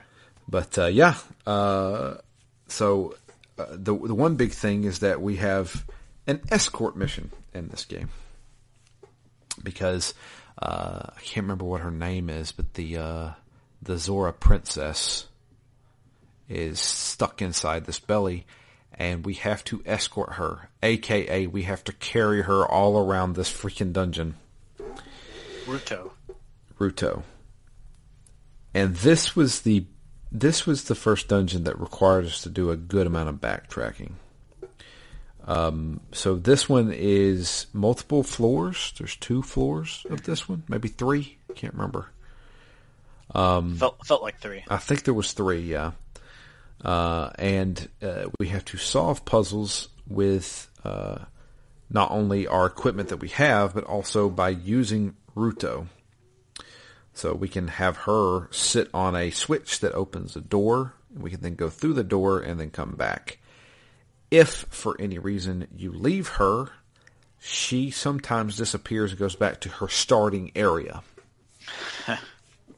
And that got annoying. It happened twice with me, and I was like, God bless it. But I would have had a tough time with this dungeon without the FAQ, I think. You think so? Yeah. Yeah. I did. Between that kind of thing where I don't know how long I can leave her, I don't know if she's going to stay. Sometimes she's angry at me. We got to go through certain holes, and there's different holes in the floor. I'm not. Yeah, I mean, I want to say I hope I would have figured this out, but it seemed, in retrospect, it doesn't look that complicated. But when I first got in there, I'm like, oh man, all these rooms look the same, and they're all intestines, they're all kind of moving a bit. Yeah.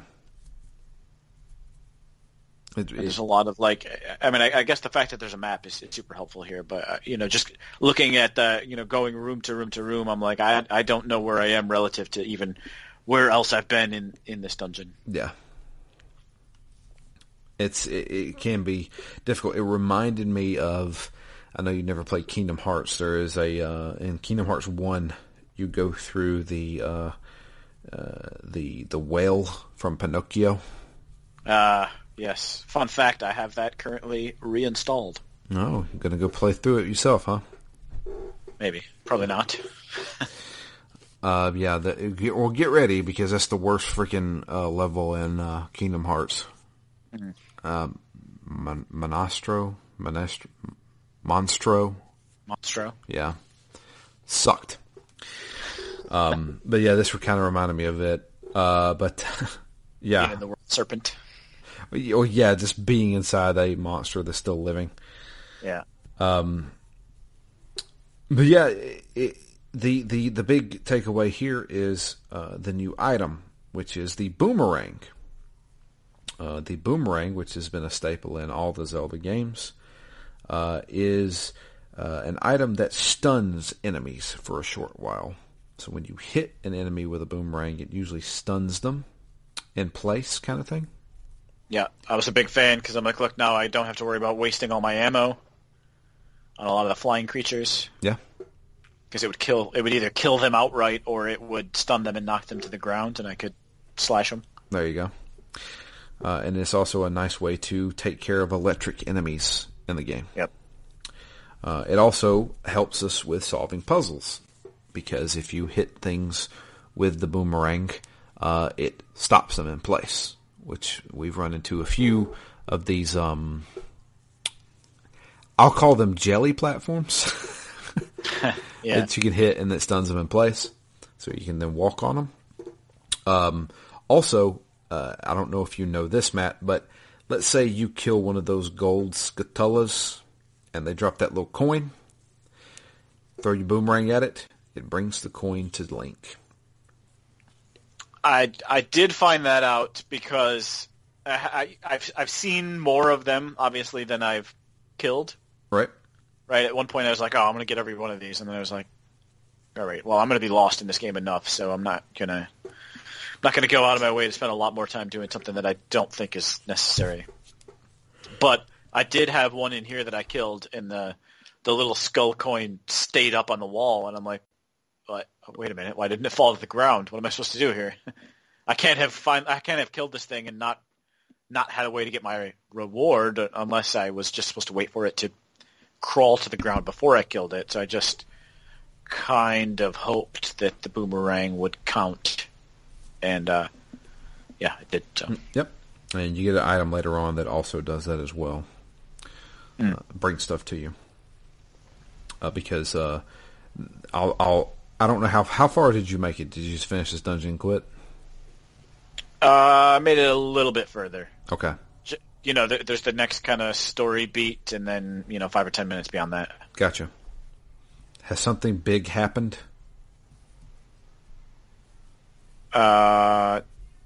Yes. Okay. At the entrance to the castle?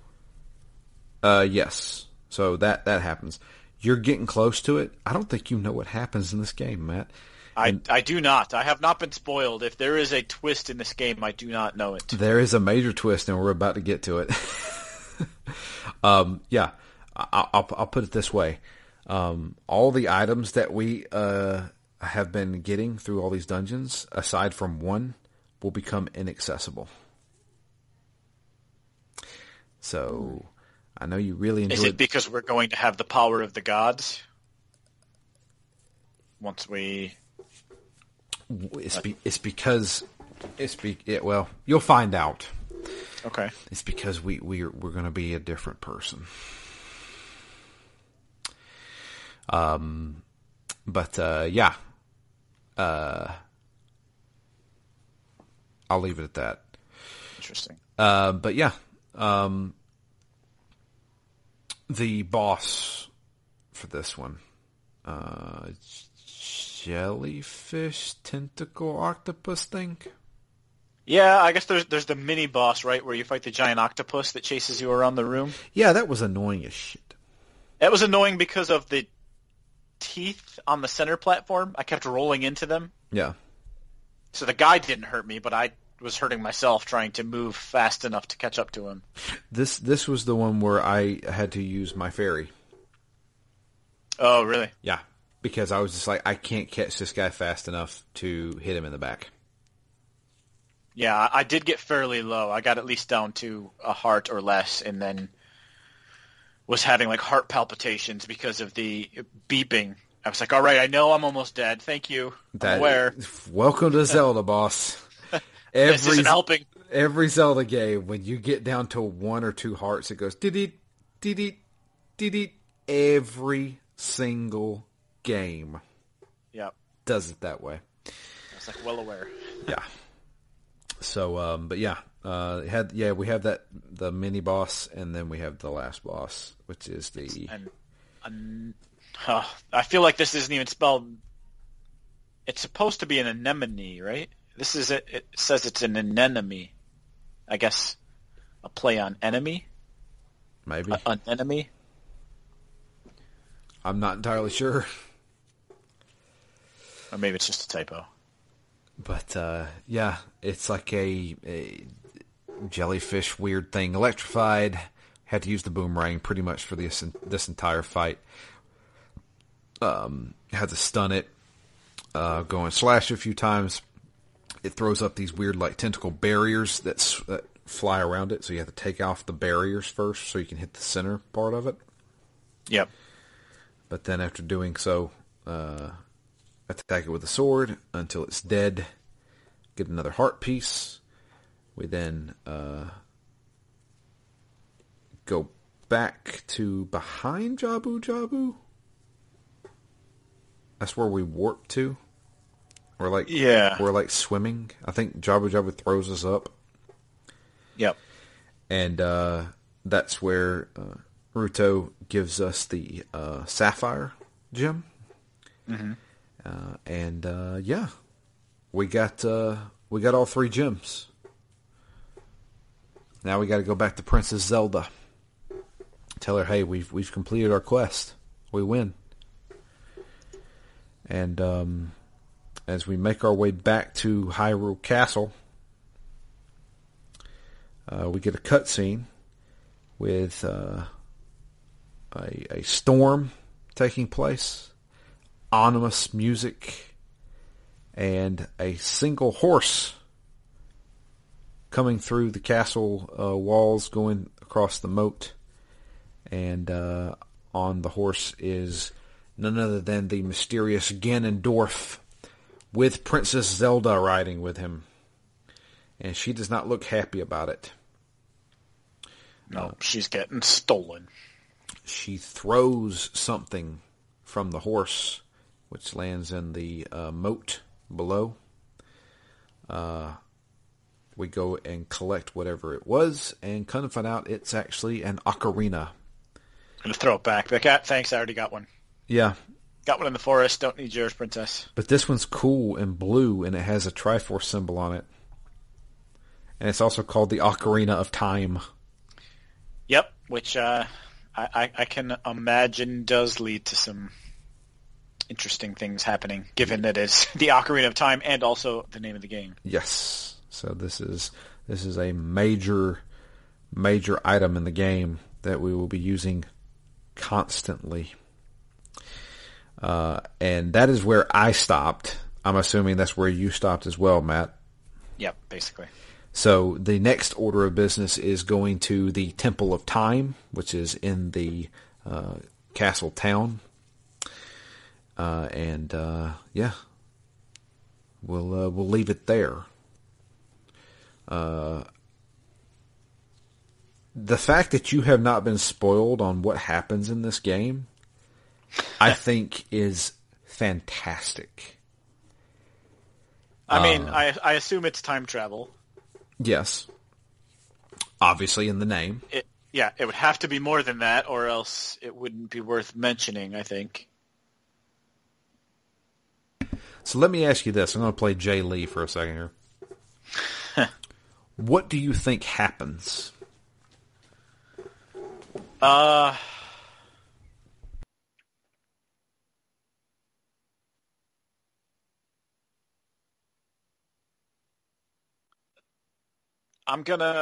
one thing that could be cool is if you went way back into when, like, we had the cutscene on the 3 gods.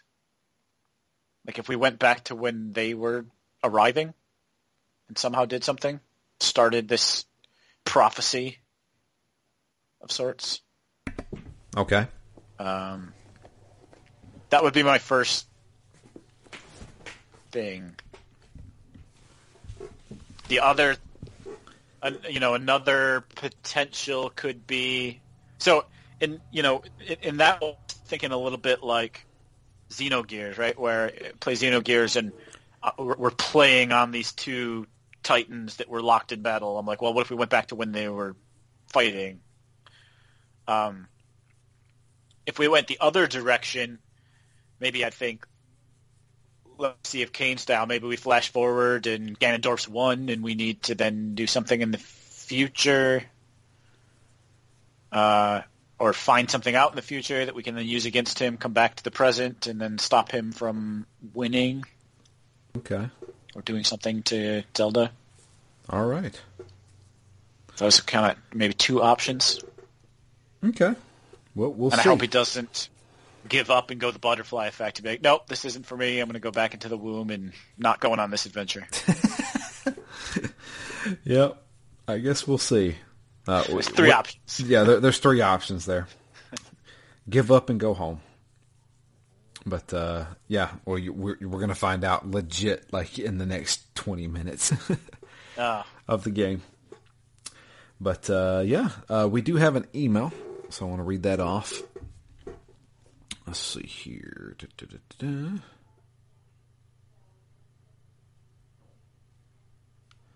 Comes in from Dustin. The subject line is, Zelda is the guy, right? Says, hey guys, congrats on Game 100. That's awesome, and what better way to celebrate than playing one of the best games ever made. Let's see if it holds up. My history with the game is reading about it in Nintendo Power, and I don't know if I pre-ordered it at Walmart or if I just bought it day one. It blew me away as a kid. I remember learning the controls of the Z targeting and exploring the opening village, trying to find my sword and shield so I could get to the Deku tree that ended up being the first dungeon that I probably spent a few hours in as a kid. To finally getting to Hyrule Field and being overwhelmed at how big it was. Yeah. Now going back to it, Hyrule Field seems so small and the dungeon only took, 20 minutes? I am playing the GameCube Master Quest version on my Wii. It took me a little bit to get adjusted to the controls, and I kind of miss the N64 controller for that Z targeting. It feels weird tapping the L bumper.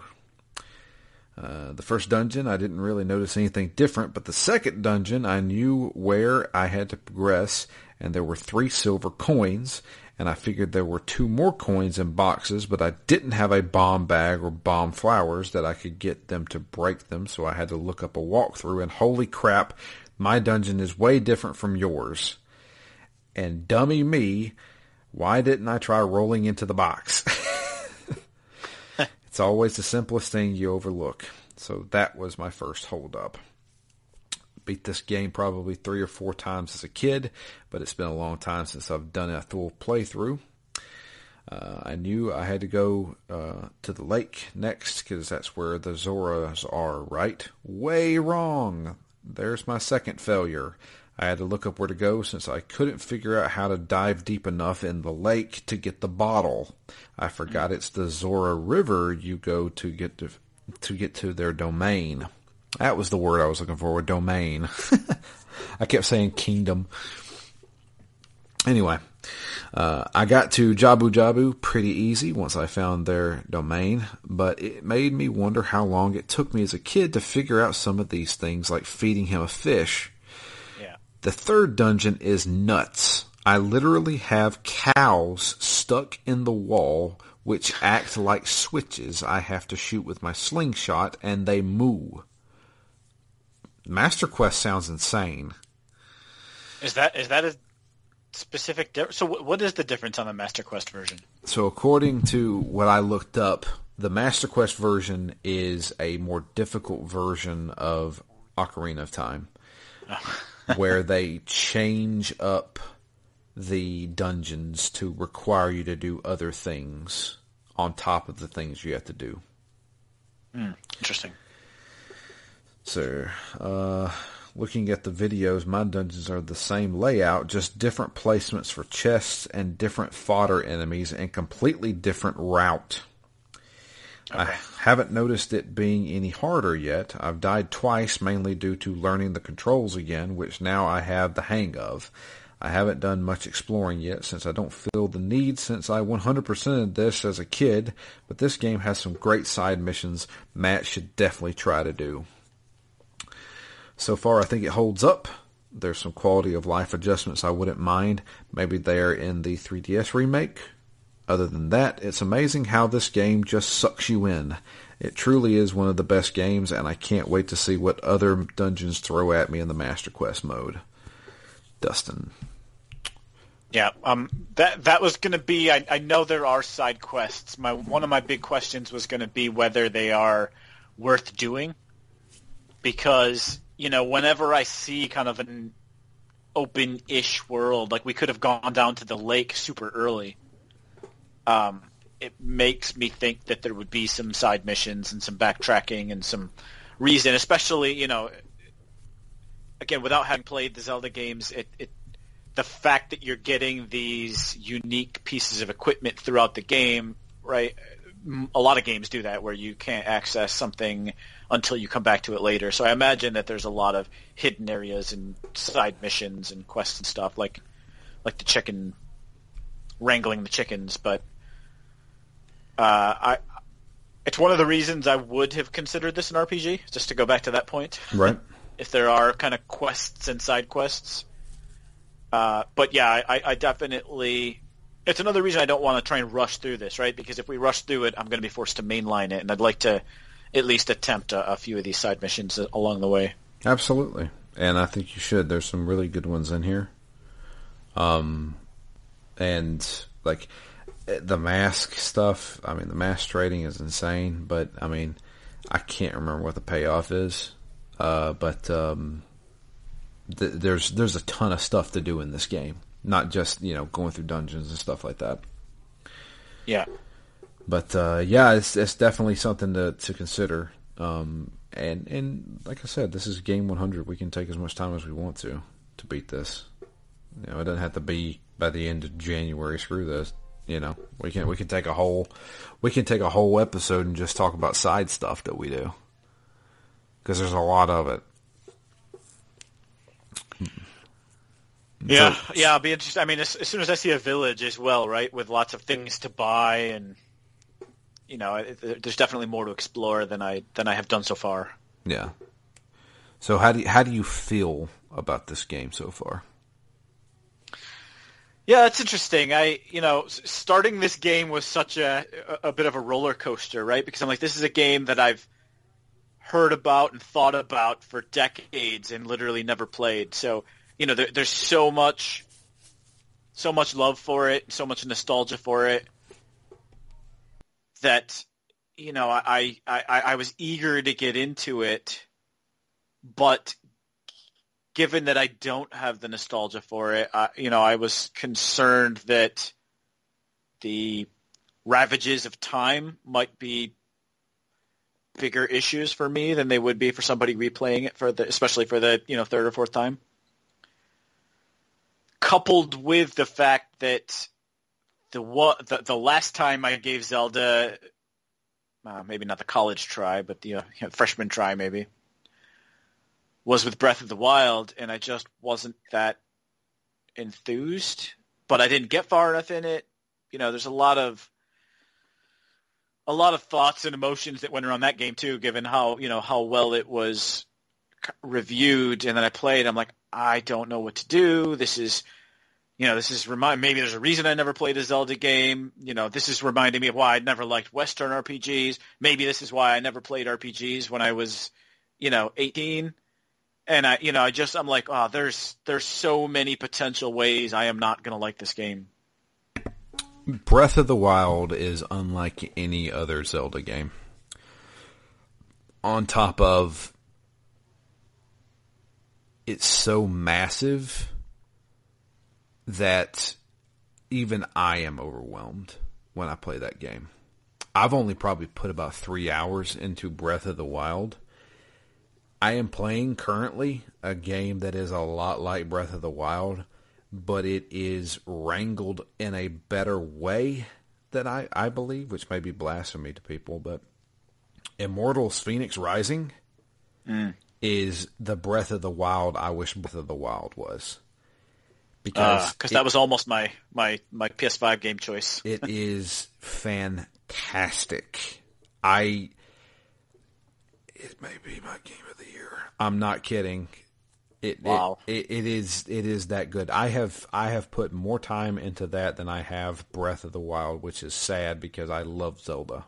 I love every one of them. But man, like, it just feels like a more restrained Breath of the Wild. Breath of the Wild is like, it's scary. Just the amount of stuff that you can do in that game and just go wherever you want to. Immortals is Breath of the Wild. It has the exact same setup. Go wherever you want to, but the difference is this game kind of points you, hey, this is your main quest. You can go here whenever you feel like it, and you can do all this side stuff if you feel like it. And that's the way I like it.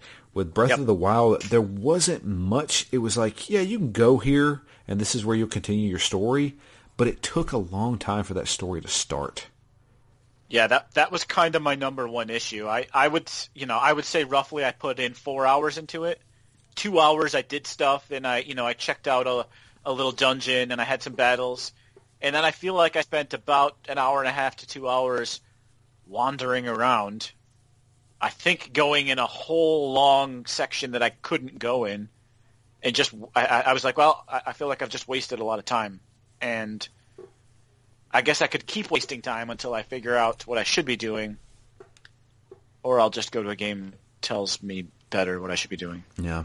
I most certainly want to go back to Breath of the Wild and beat it.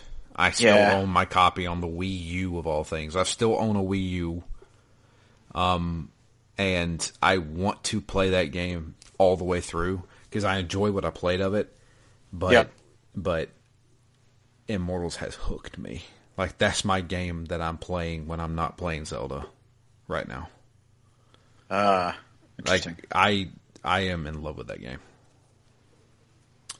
And it's got humor. Some of it falls flat, but a lot of it's like, this is fun. Yeah, lighthearted. It's very lighthearted. And they really push the whole Greek mythology stuff. You're dealing with all the gods of Greek mythology. And all the items you get are from Greek mythology. So it's great. Going back to Ocarina of Time, it's like I never left. Yeah. Okay. That's that. I guess that was my. For me, I had a lot of mixed emotion, desperately wanting to try it. Desperately hoping I didn't dislike it, and I was curious coming back to it. That that's the other side of the equation is. What is it like if you haven't played it in ages and you know it, you maybe remember it, not every detail, but... I still think this is a fantastic game. Yeah, given all those kind of fears that I won't like it, I am actually really enjoying this game.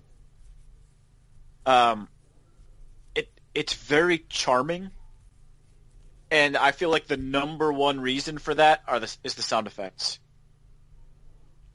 Like, I mean, the visuals certainly look much better on the 3DS than they do on the 64 version. Oh, yeah. Right? It's a lot more detailed. It's a lot more vibrant. But it's really every time I, encounter something, every time I unlock a door, open a chest, I hear that sound. I'm like, that is exactly the right sound. I mean, somehow I know all these sounds without having played this game. Yep, everybody knows those sounds. That is... Yeah. And the opening of a chest, everybody knows that sound. It's so good. Even the screams of Link as he's swinging his sword. Yep. It's so good. Like I adore this game. It's been a long time since I've actually thought about Ocarina of Time. But going back and playing it, I'm like, yeah, I was reassured. I was like, yeah, Ocarina of Time is a great game, right? And as soon as I did the Deku Tree, I was like, yeah, yep, I'm 100% correct. This game is still a great game. Because it had been so long since I even thought about it. And yeah, it's so good. The only issue, obviously it has that 1998 feel of... You have to go talk to everybody. You have to, there's one way to fix this problem, and we're not going to tell you how to do it. Yeah, and it may take 4 steps to get the thing you need to fix it. Yeah, and we're not going to tell you. Yeah, and they're not going to make sense, and we're not going to tell you what they are. But yeah, I mean that's really my only issue with it so far. I really like that. I was really surprised that the world felt so cohesive, right? That you can see that mountain as soon as you're in Hyrule Field, even though you don't go to it for a while. I love that the world feels more self-contained, and I don't inherently love backtracking, but I like the idea that I'm going to build up familiarity with this world. It's small enough, and you've alluded to big enough changes that I assume we're going to go elsewhere. Not just these 5 locations, since we've already kind of done the lake, and we've done the river, and we've done the mountain. So wherever these other... No, we haven't. Okay. That's the thing, is like, we're not done with the lake. We're not done with the forest. Yep. We're going to go back to all of these places, and it's going to be new stuff. So, yeah. and this game in this with the size of this map, I really like that because if you just blew through it, I don't know, it wouldn't have the same permanence. Like I wouldn't recognize it, in the way that you get like good level design in Bloodborne, because you go back to the same areas with a twist or with a shortcut, or I hope that there's some backtracking in this game, and I wouldn't say that in most games because of the abilities, and because that's kind of what I expect. They've already, there's already been some of that, and I expect there will be more, and I expect that will build up my familiarity and kind of love with the areas that we've been in the kind of the world here, Hyrule. Yeah, you're definitely going to get a lot more of that. I get the feeling by the end of this, you're going to love this game. Yeah, I'm happy so far. Because I had a lot of nervousness that at this point in the game, I was just going to be like, look, this isn't for me. Because it's old, because it's an RPG, because it's a Zelda, whatever, it's just not for me. But that's absolutely not the case. I find this game quite charming. Yeah. If you find this one charming, I get the feeling if you don't love this game, you'll like it. Wind Waker will be your game. Because I feel like you got people, you can like all of them, but one of them's going to be a person's favorite. And I found that if the old school Link to the Past isn't it, it's usually Ocarina of Time. If it's not Ocarina of Time, then it's Wind Waker. Because Wind Waker changes the game completely. Changes the art style. It changes your traversal. It changes everything, but still remains Zelda. Wind Waker is a fantastic game. In fact, it's probably my second favorite game. I'm gonna go ahead and throw it out there. Link to the Past is an amazing game, but I think it's like my third favorite. Twilight Princess is great too, and it does not get enough praise. Yep. Twilight Princess is great. Skyward Sword is the only Zelda game I have never finished, besides Breath of the Wild, obviously. I don't like Skyward Sword. I was going to say, that's not really an endorsement to be the one that you haven't finished. Yeah, well, I don't. It uses Wii controls, and it's not how I want to play a Zelda game. Mm. You have to swing your sword by swinging the Wii remote. And it's garbage. They implemented far too much motion control in that, to the point where, like, puzzle solving as well as combat, you have to swing upward, or you have to swing down, or you have to swing horizontal. I don't care about that. I just want to push a button and swing my damn sword. Yeah. Yeah, I can certainly understand that, and certainly understand why, had they really focused a lot more on the the 3D and the motion control in this game, that it could have distracted from it. Oh yeah. But yeah. Any more thoughts, Matt? I mean, those are I think those are the main ones. I do enjoy it. I actually wasn't expecting there to be much of a twist or story, to be honest, because of how simplistic the story's been so far.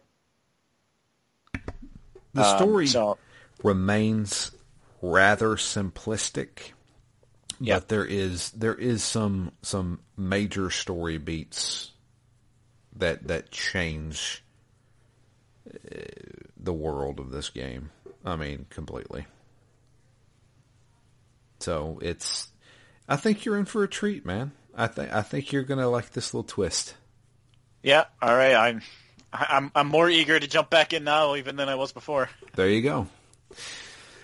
But yeah, I think that's gonna be it for us. We've ran 2 hours talking about Zelda. But yeah, if you would like to send us an email, please do. I know there's people out there playing with us, and even if you're not playing with us, give me your Zelda memories. I want to hear them. Yeah. This is a big one for us. It's drew@ztgd.com. You can also tweet to us. I am at Drew Leachman. Matt is at REMGS. And the podcast itself is at ZTGD Phoenix Down. But yeah, that's going to be it for us. Heck of a podcast this week. I'm going to keep an eye out on the ZTGD Phoenix Down Twitter. I'm going to post how far we're going to try and make it for the next episode, so that way everybody knows where to kind of stop. I'm assuming we're going to do 2 dungeons per episode going forward, because they get nothing but longer and more complex. Yeah, I expected that. Yeah, you're going to spend upwards to an hour in a dungeon rather than 20 minutes tops kind of thing. Yep. So yeah, but get ready for that. I'm excited to see how I'm to a point now where I don't remember anything else. The only thing I remember how to get to a dungeon, but it's not like until probably the next 4 dungeons.